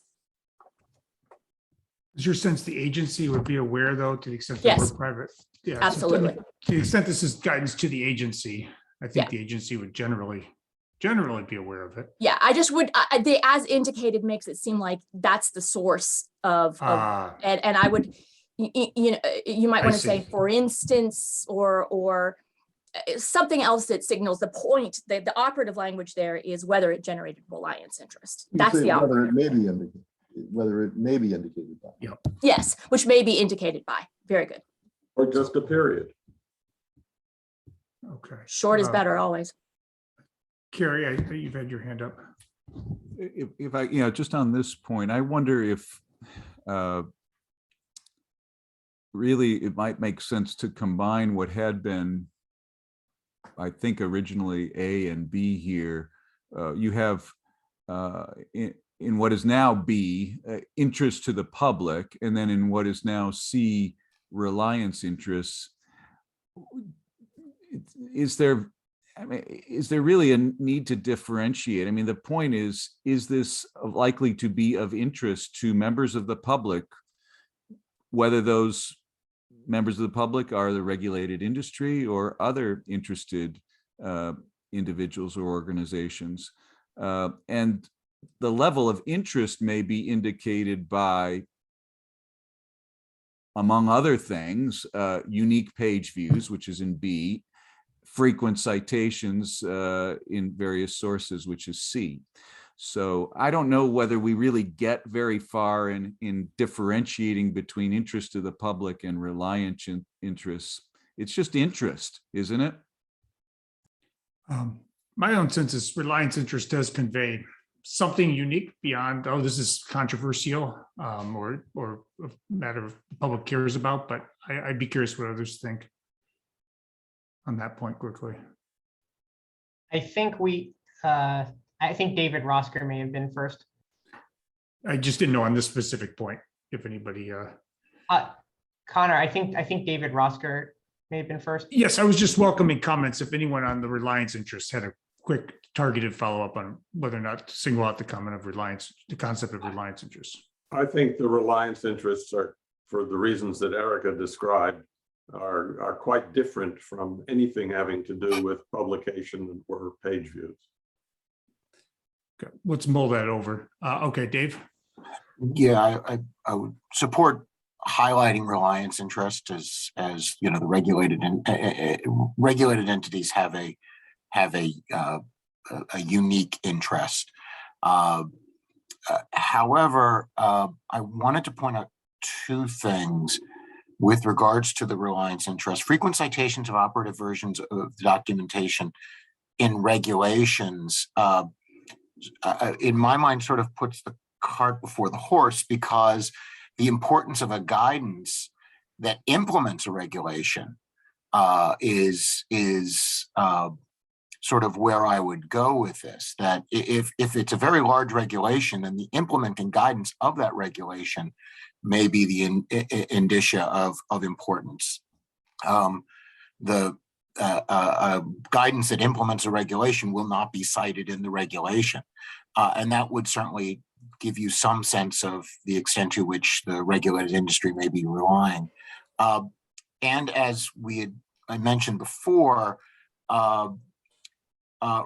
frequent citations of operative versions of guidance, we should be looking at permits, licenses, grants, loans, contracts, any document that a regulated entity would be held to, short of a regulation, should be part of what we consider to be the reliance interests. We could think about if we want to include a definition of guidance. I can't remember what 2019-3 did, but we take the similar approach. Let's Sid Shapiro, and then after Sid, we will take a 10-minute break. I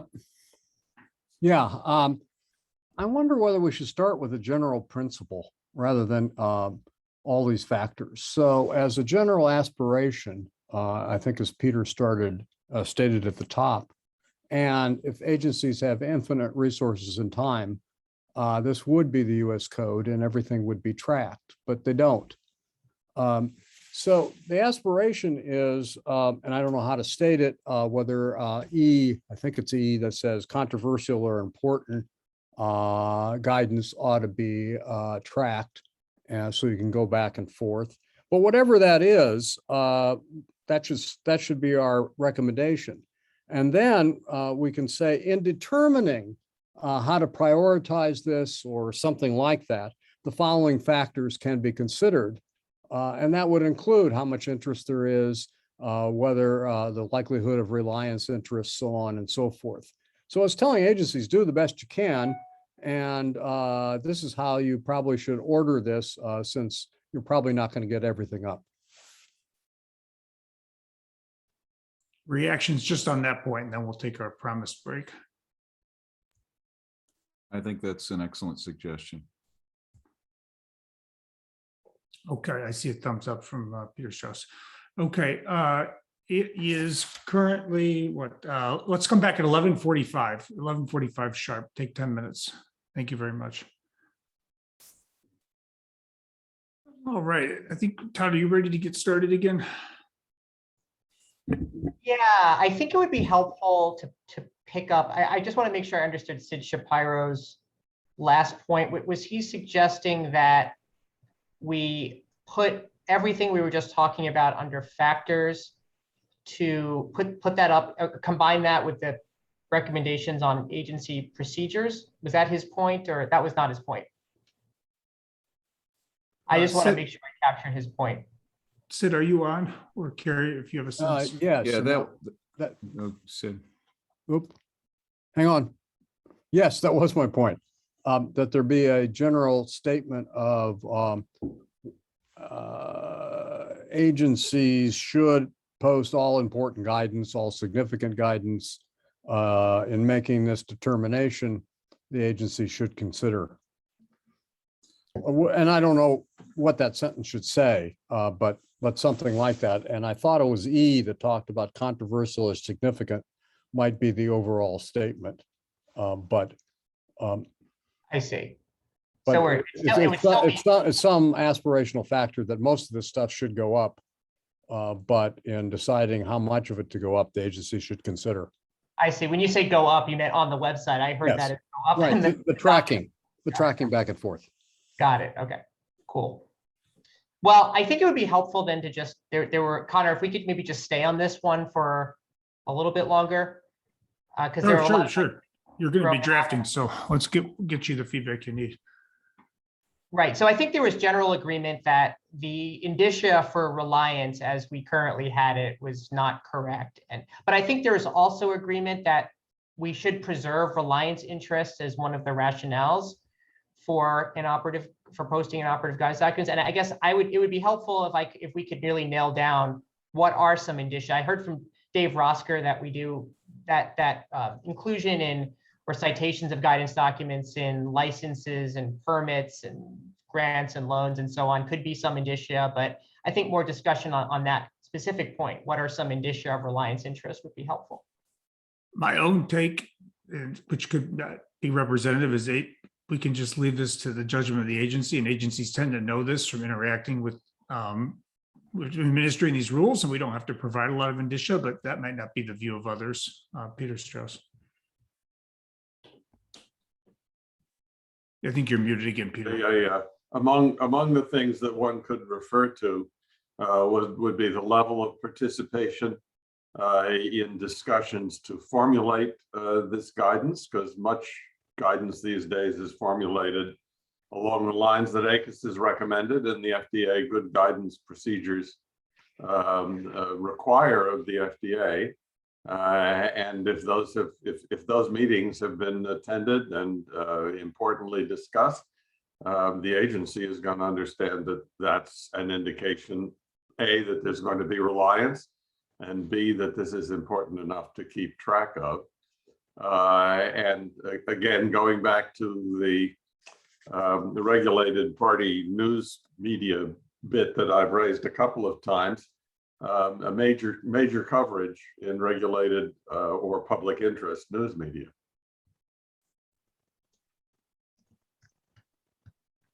Carrie? Sure. I mean, I think that if this begins with the general statement of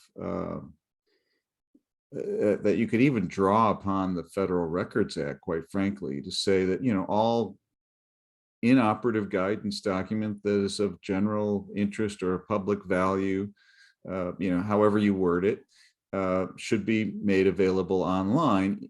And then following Sid here, then, say, in making that determination, agency may consider, and here it's, yes, all of these points about the engagement of stakeholders in the development of the guidance that Peter suggests are relevant. The citations and references in the general media and specialized publications relevant, but also relevant is, and this is, I think, just repeating something Sid said earlier, the likely reliance interests that that may exist.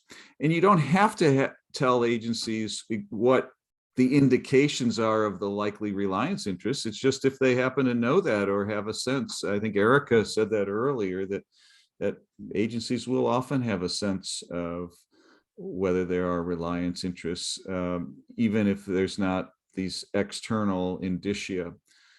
So that's how I think we approach it, Todd, and happy to continue with other indicia that people want to offer. But I think, in terms of taking this to the next step in drafting it, it seems like, from as far as I'm concerned, we've got a good direction here, thanks to Sid's intervention. Yeah, I think that from a drafting perspective, I think that would make it easier and less distracting than having to think of what all the indicia of reliance interests are, because that question is important, but it's not central to this project. That's my take from working at a handful of agencies as well, for what it's worth. But any agency folks have a view on this?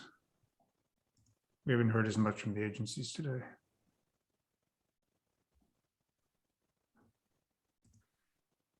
All right, well, Todd, if you feel like you have enough to draft on, I think we can move on so we get feedback on the rest of it. And then the committee can react to what's drafted next time and look at it all fresh. But my suggestion would be that we move on now to the organizing and labeling section going down. That sounds good. Yeah. Which is, I think, something that bears on what Jeff Rosen had said and Peter Strauss had said. So I would go down to what was line 29, the old one, on what was distributed right there, and let's just get some feedback on this part. So let's just open it up for 4 and 5, I believe, for this whole section, because they do relate together, and just get comments on line 74 on down. Carrie?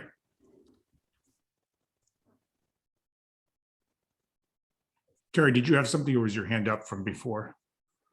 Sorry, it's leftover. Apologies. Any other comments? Peter? Cross-referencing, as long as we're doing this, the organization should provide for not just a table, I don't know, dedicated exclusively to housing inoperative guidance documents, is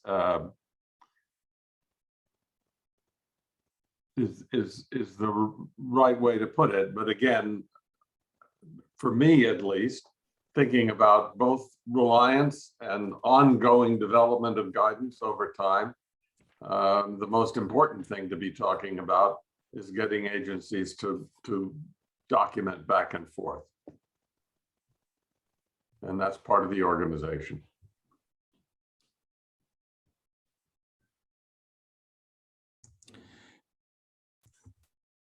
Peter, I'd love to get you. Excellent. That's fine. I agree with that. And I wonder, Peter, whether this is an opportunity to remind the reader of the guidance identifier number system that was recommended in 2019-3, because if agencies use that something along those lines, it would make it much easier to keep track of these cross references and cross linkages.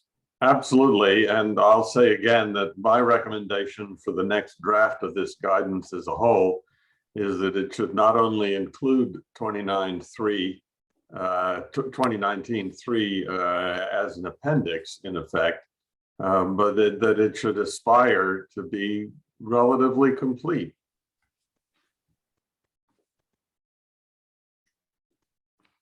You mean include everything that's in 2019-3 in this recommendation? Not everything that's in 2019-3, because 2019-3 is mostly about guidance that has just started from scratch, right? Yeah. But to the extent that what we are talking about is revised guidance, it should be complete.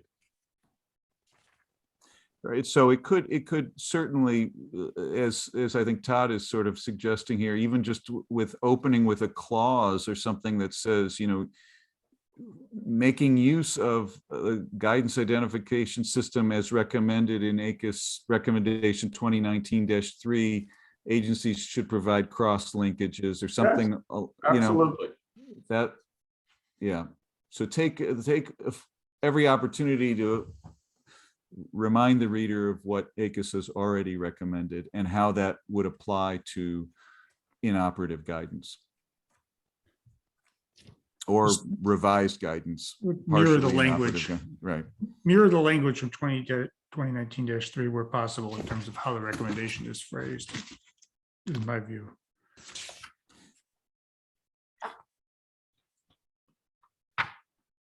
Other comments? Is this the area where folks wanted to mention the portal or cite, or maybe in the preamble, cite the executive Yeah. order and portal provision? And maybe Connor, I guess this is a question was raised in my mind with your last comment. By mirroring the language in 2019-3, that could mean, in effect, repeating everything that's in 2019-3, even if it doesn't directly apply to inoperative guidance. Or the other way of thinking about it, which is what I guess I had in mind, is that where something in 2019-3 is relevant to how the agency should treat inoperative guidance, make reference to it. So with respect to something like the guidance portal, it could say something like, when in considering which inoperative guidance to make available publicly, such as on the portals recommended by ACUS 2019-3. So that would be the way I would see to kind of make the cross references and the integration with 2019-3, rather than necessarily trying to replicate it entirely. But I'm open to others' thoughts about how to accomplish this objective that I think we widely share. Yeah, no, I don't think we should repeat every word, but in some specific cases, it might make sense to repeat the wording. I remember on the guidance recommendations we did with Professor Nick Perillo, or were cases where we did reiterate a clause or two, trying to use the same language where we could. So sure, I think it just depends on the context. Got you. Connor, we do, Jonathan Weiner had some parting remarks in the chat that I'm going to have to read. So he says, just be sure that publicly available inoperative policies are well labeled as such, so public readers do not mistakenly think that the old policy is still in effect. Any reactions on that point? Thumbs up. Yeah, for example, Carrie, just to go back on the GINs, the guidance identification, just should consider assigning, just be consistent in the language there, or cross-refer to it, as you said. That's all I mean. Gotcha. Just wanted to clarify it.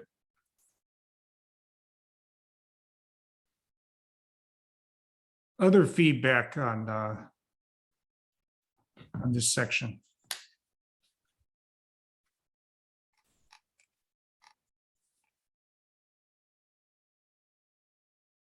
Todd, do you want to scroll down so folks can see now it's number 5 in full and just see? I'm sorry, the next section about the watermarks and all that stuff. This stuff seems more straightforward to me, but I'd be curious about reactions, about labeling.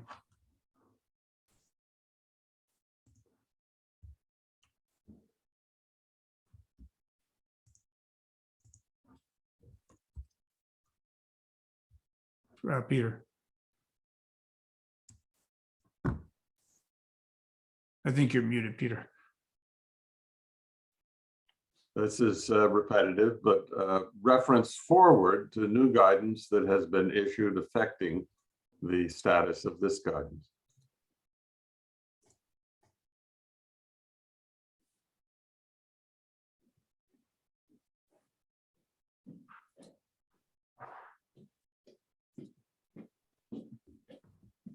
Just say again, if any of the agency folks have reactions to any of this, they're welcome. I'd love to hear more from the agencies in terms of how this would affect your operations or how useful you think it would be as well.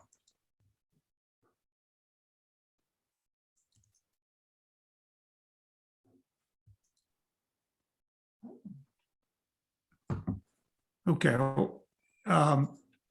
Todd, are we good then to move on to notification and posting, the next section, or do we need any more feedback? No, I mean, I'm good with that. Okay. Let's see if we can get all of this section, if you want to close up the margins, see if we can get it all on the screen.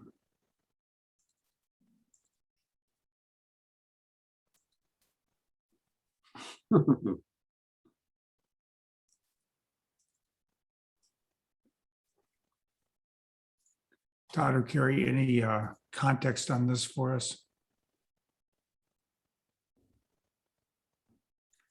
I think there's a parallel to 2019-3 here that could be more explicitly made, that just says, just as 2019-3 recommended XYZ with respect to guidance, more generally, agencies should consider using methods to notify other than the website to notify public, right? Mm-hmm.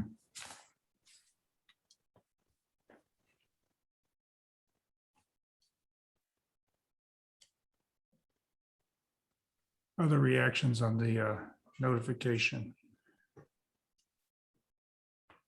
Just for some additional context, these are methods that I found through interviews with agency officials in my report, different ways that they've notified the public when they rescind guidance documents. So it draws on my interviews, but as Carrie noted, the reason I examined this question was because there is a parallel part of the 2019-3 recommendation that also includes these. Could you add or amended following rescinded? I believe I can, yes.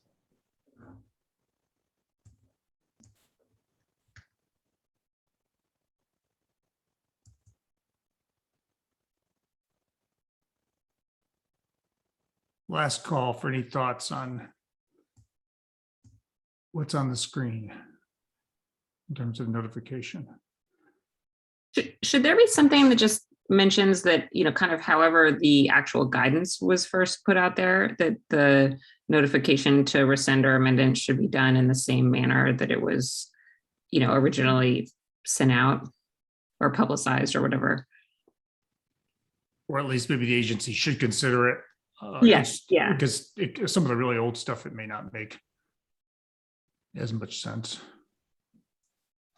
I don't know. What do you think about that, Todd? Thank you. I think we could. I don't know. It didn't come up in my research that was important for agencies to rescind in the same manner that they issued. Although actually, now that I'm thinking about it, there were some interviewees who said that. I asked the question, how do you decide whether to publish a notice of rescission in the Federal Register? And the answer I got frequently was, well, if we publish the original in the Federal Register, we would also publish the rescission in the Federal Register. So I do remember that coming up during some interviews. So there definitely would be research support for including a recommendation of that sort here. The question for the committee is where that would go. And I think you could put something like that in this paragraph or a separate paragraph, but I'd be interested in hearing what people think here. I think Erica has her hand up. Thank you, Erica. I do, and I just want to make sure that Connor's comment, I I think it was Connor, got included, that for some of the older ones, it should just be a recommendation that they consider this, because obviously some of the older ones might have been sent out by blast fax or something. I know that's true for some agencies for much older stuff, and that's obviously not suitable now. So should consider. Carrie, thank you, Erica. Carrie. Yeah, along those same lines, I think it also it should set the floor. So you should consider, notifying the public in the same manner, or making it available online, and if it were previously made available online, or I think this was or Ron Levin's suggestion, or if it were a new operative guidance, how would they go about it? And they should treat it the same. That should be the kind of a default to consider, that kind of consistency, either with the past or what they would do today if it were operative. But they also might want to do some more than that, right? So that should be, I think, made clear that these are not minimal or maximal factors, but maybe at least just minimal considerations.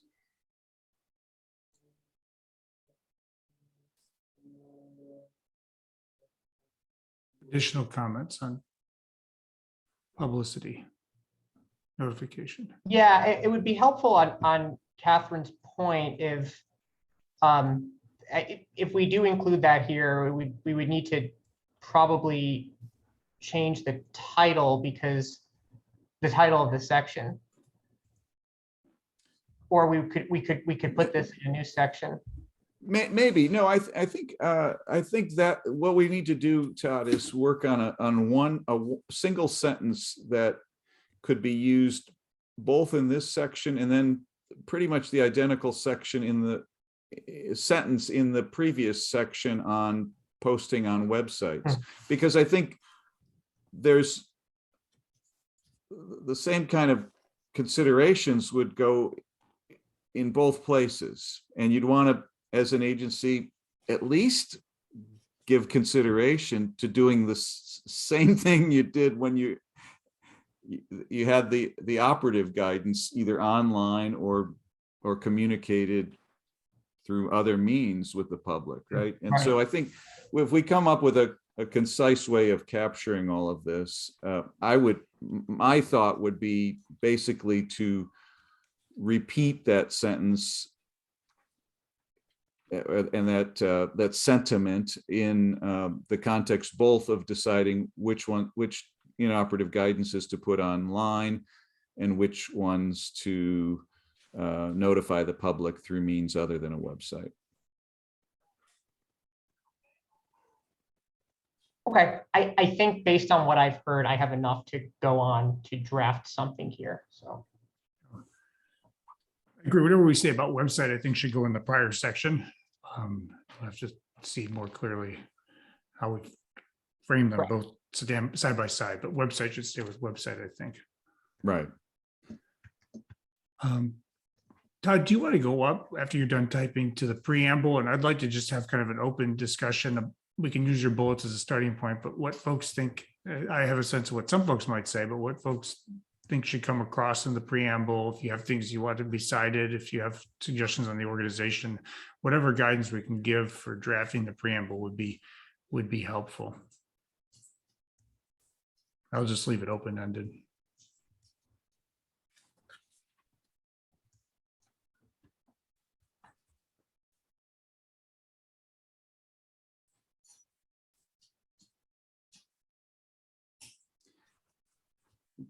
Connor, I mean, one question that might be, if people have any thoughts on it, a specific question is, to what extent should the preamble summarize the specifics of the research that is in the consultant's report, such as the 19 rules and the percentages of those available? I mean, I think my inclination would be to not dwell on the specifics of the percentages and the actual findings, but just simply to say that we identified that while agencies do make some of their inoperative guidance documents available online and labeled, not all agencies do. I think and the aim should be to have, more consistency and clarity of labeling across all agencies. That's my inclination. I know that there's a section, I think toward the end, that sort of has a little bit of summary of the results, like one of those paragraphs toward the end that might be sort of a good starting point for this. I can try to find it, but that was, anyway, your general inclination is consistent with what I thought, Carrie. I don't know what others think. And I think especially given, I think Peter's reasonable comments about the limitations of the research. It's certainly more than we ever knew before, but it's limited. I don't know that it deserves sort of a place of prominence in the preamble, beyond saying that when we looked, we found that there were inoperative guidance documents that were not available or were not clearly labeled, and the aim should be to do better. Yeah, but the situation is not all bad either, as we discussed. Right, exactly. And probably better than we don't know, but probably better than it was 5 years ago. Erica. I'm not sure if this belongs at all in this recommendation, but it's sort of relevant to what we're talking about now, which is when I read the report and I saw the file not found discussion, I had to laugh because I suspect that was FDA, and they revamped their website completely in 2016, 2017, and so much stuff, all the links are broken. And I wanted to say, somewhere in the recommendations or somewhere, one of the best practices ought to be making sure old links remain valid. But then I thought, that's really broader than just inoperative guidance documents. That's really perhaps for another project. But I guess I just wanted to mention it, that especially with older stuff, maintaining accessibility is important as well, and it can be inadvertently lost when changes are made. Maybe it's beyond the scope of this particular recommendation, but I wanted to just mention it. I can't remember. I'm glad you did. 2019-3 have anything about links? I forget. Yes, that's a prominent part of 2019-3. I thought and so. I think Erica's point, though, makes, I think, clear that the preamble, I think, could outline the salient portions of 2019-3 that are related, such as broken links. That makes sense. And that would, I think, partly address Peter Strauss's point too, about drawing in 2019-3. Todd and Carrie, what you guys were mentioning about the summary of the empirical research, what I was thinking about was at page 31 of the draft, the conclusion that Todd provided. I think some of that could be a starting point for the description of the research in the preamble. That doesn't be word for word, but I think that's a decent starting point, is my opinion. Yeah, I think that looks about right to me too. Yeah, just to Erica's point, I think we could include, if we were to include a recommendation about repairing broken links, and I think that would be a good one, because it happened to have not been the FDA, the one that I found, but I'm sure it is a problem for all agencies as they revamp their websites. And if we were to do that, it seems like organizing and labeling would be the place to include something to that effect. And it would be perhaps identical to the language in 2019-3 on that. Agencies should review the links to their inoperative guidance documents. And if they've intended to post them, that might not work, but ensure that they're updated or something like that, that they're not broken. I don't know, would that go in here, you think, or? I think it's, my own thought, Todd, is that it's a general consideration that applies to posting any guidance and, quite frankly, any document of any kind on an agency website. So I don't know that it's so squarely distinctive to inoperative guidance that it should be a separate recommendation in this. That would be my inclination, but it should be something that would be worth mentioning in the preamble. That's, but obviously I'm not on the committee and I don't have a vote, so. See how it looks in the preamble and in the context of the fully revised document. And I'm content, having raised it, I'm content with it being in the preamble. I just think it should be mentioned.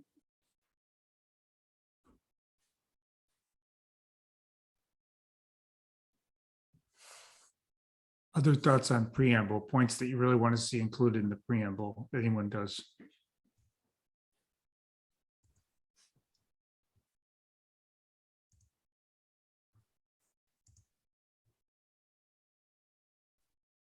Other just general reactions, comments that have come to you about where we are, where you think we should go on the recommendation or the preamble. The floor is open for anything.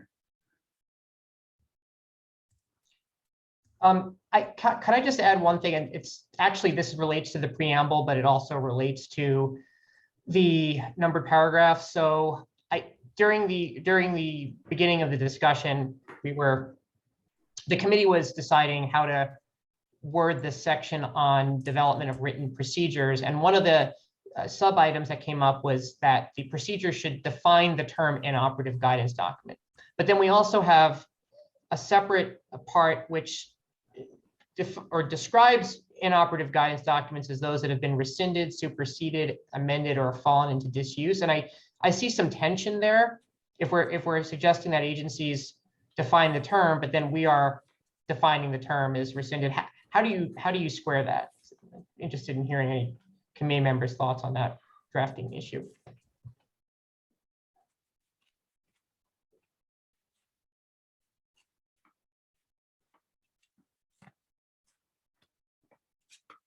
I kind of thought the second point was more along the lines of the more important inoperative guidance. And so the stuff that we're really telling agencies to focus on. I know your report uses a term along those lines. So I thought that's what that point was getting at, but I'm not sure if that's what others thought.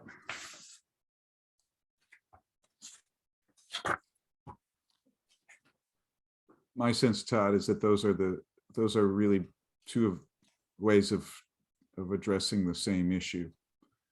So decide which kind of guidance documents should be treated as inoperative based upon whether they've been rescinded, superseded, amended, or fallen into disuse.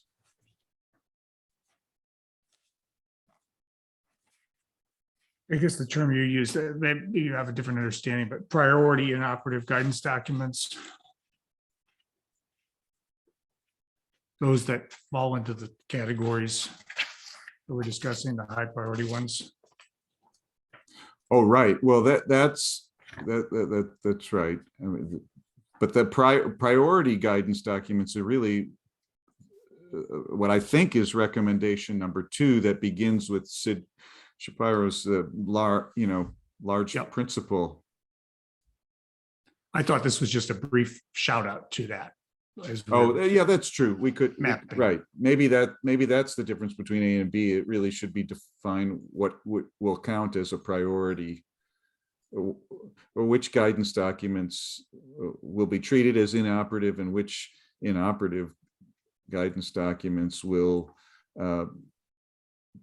be published online.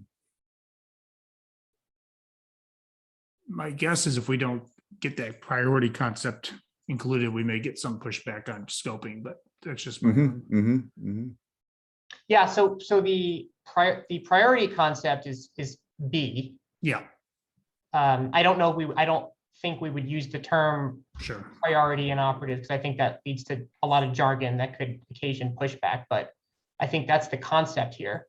And then there's this open-ended define inoperative document. I don't know if we need that. No, you probably don't. Yeah, the committee's decision, but I don't think we need that. Ron? I think maybe you do need that because it's a very useful definition of what the term inoperative guidance document means.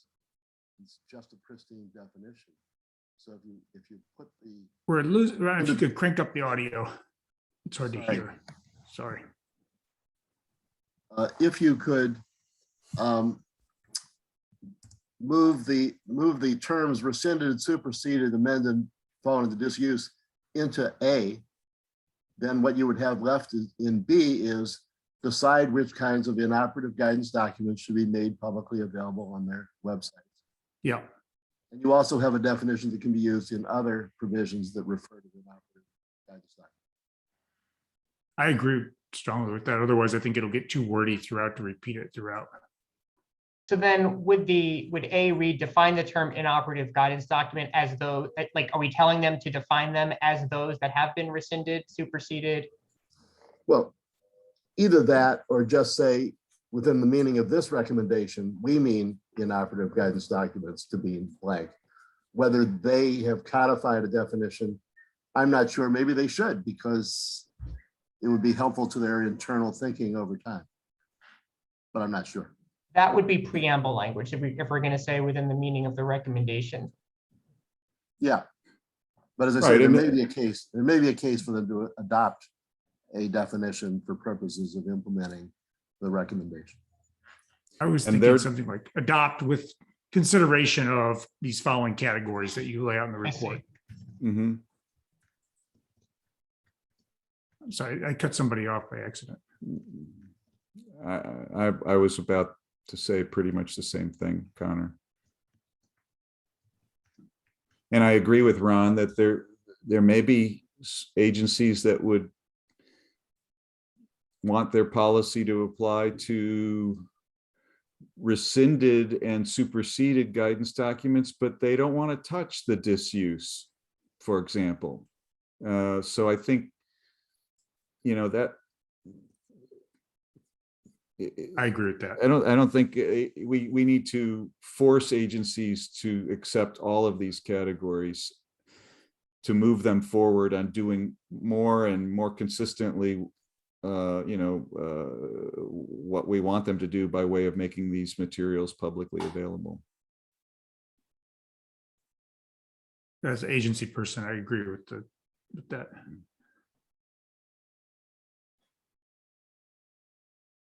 Todd, what else? I'll just put the question to you. What else do you need? If you want to scroll through and see what else is unclear, I'm sure there. While we're on this, I encourage people to send ideas for the Professor Jim Chen. Thank you for joining us. I see in the chat. Peter, thank you. I see if people have ideas for the intro, please send them to Todd for the list. But sorry, what else do you need, Todd? I guess do we want to go back to the question? I forgot how we resolved the question of retroactivity, and I think we're going to see how this looks and discuss it next meeting. sounds good. The way, Todd, I think this could be structured is that recommendation 1, the checklist could have a variety of considerations such as retroactivity. Right.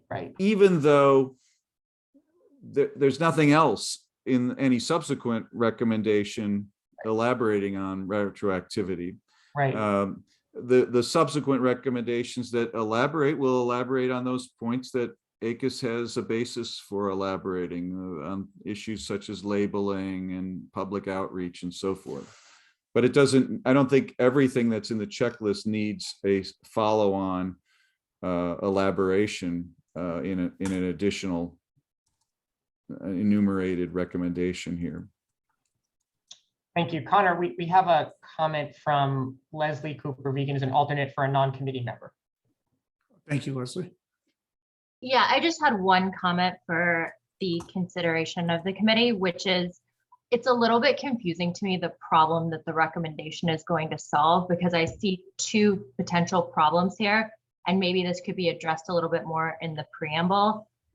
One is the idea of inoperative guidance still existing on websites that's not properly labeled and can be confusing to the public. And then the second is inoperative guidance not being available such that the public can't see it for some of the purposes outlined in the report. Now, the first problem seems to me to be like a very concerning problem that all agencies will sort of want to respond to. The second problem maybe could use a little bit more development as to why it's a problem in terms of encouraging agencies to adopt what could be potentially logistically challenging measures insofar as posting all of these inoperative guidance documents and labeling them and including links. We are talking about some significant resource commitments here if agencies are expected to do that to a large degree in response to the recommendation. So I guess my two comments are, one, maybe making a little bit more clear whether one or both of those sort of problems that I identified, which maybe are not the correct problems, but for your consideration, are those the problems, and can we make those problems a little bit more clear? And then second, as to the second problem, the unavailability of rescinded or inoperative guidance, I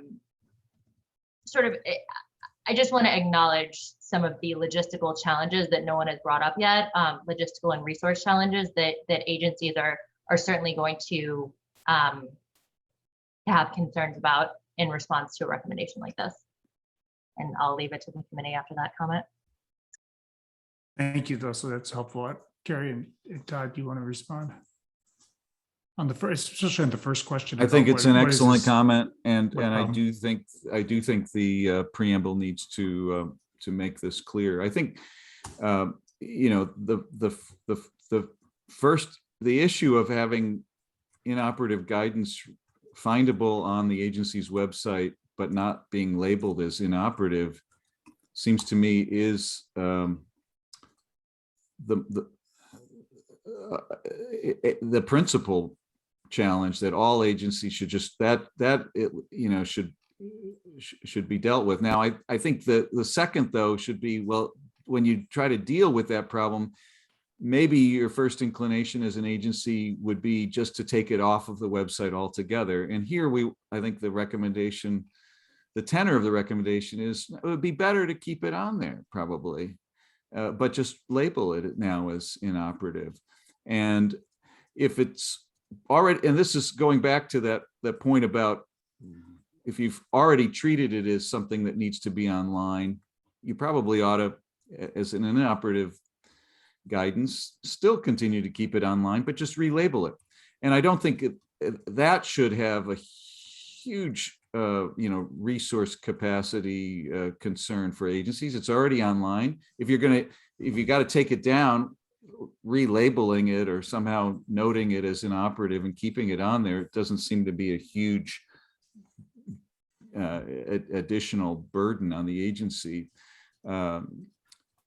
Granted, and this retroactivity issue could be, and that's why I think it's really something for agencies to consider, but not necessarily for ACUS to opine on how far back agencies should go, if they should even go back at all, rather than applying it prospectively. Leslie, did you want to say anything further?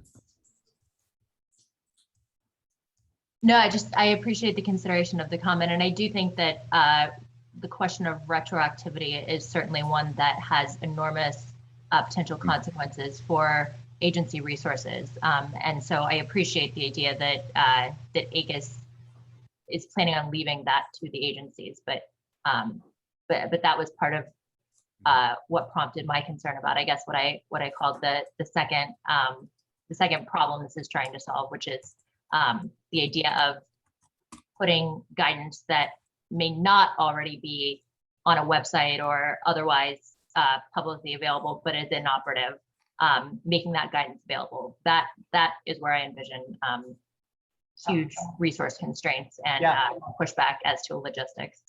Yeah, that and the report also notes that it would be challenging for agencies to do that, to go back and look through their files and look at all this old stuff that's not posted, but that we say should be. And as drafted, the recommendation doesn't call on agencies to do that. Or, as you note, it leaves it to agencies to decide whether the policy is to be retroactively applied, which is not to say that the committee, if it wanted to, of course, it could take a stronger stance. The assembly could take a stronger stance, but at least as currently drafted, it doesn't do that.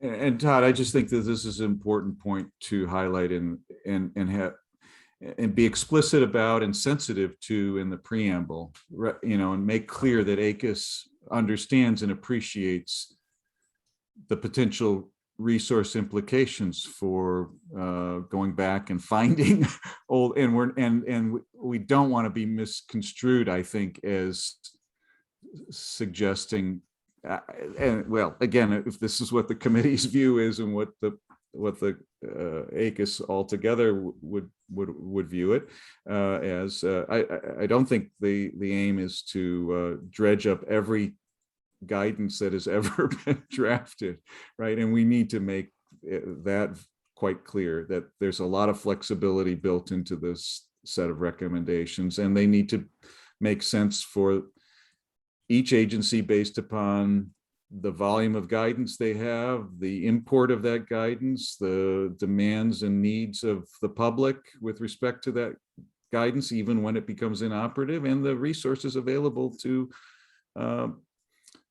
carry out these recommendations. I think that's helpful direction for the preamble. Other comments, thoughts about anything we've discussed today, or anything about the next draft? I have a, oh, I'm Jim sorry. Sorry. Jim, the floor is yours if you. Okay. I had one comment with respect to the previous speaker. I deal a lot with practitioners and big firms that are not attorneys, and they do the compliance. And they had two issues, and ACUS addressed one before, which is still a little difficult for them to understand. The fact that guidance is binding on the people they speak to, but not on them. But let's put that issue aside. The second one that comes up a lot, and I think it's been noted in your report, and I think it's extremely important, but it relates to the previous speaker's view on resources that the agencies may spend on this. And I'm very sensitive to that, as most of you are. And so I'm wondering if there could be some direction from the committee to those working on this in terms of priorities that the agencies may have. And if I had a vote of which issue that you discussed today that causes probably us the most problems, or at least the people that are in compliance, it's the fact that I think your report calls it labeling. The fact that there's a lot of guidance out there that's old and it's not in existence. I mean, it's not effective right now, but it's still out and it's not labeled that. And that causes a huge amount of problems constantly. And then that's with the people that do the daily compliance. But once they go to litigation, it really gets to be a problem. So if I had my choice of priorities, I would put correct what you call labeling your report as top of the list. Thank you. Yeah, Alice Koppenmeyer. Yeah, I just wanted to mention as a follow-up to what I said before, apparently I miswrote the URL for our guidance portal. Apparently ours is still up. I needed to put in www in front of it. So it's still up.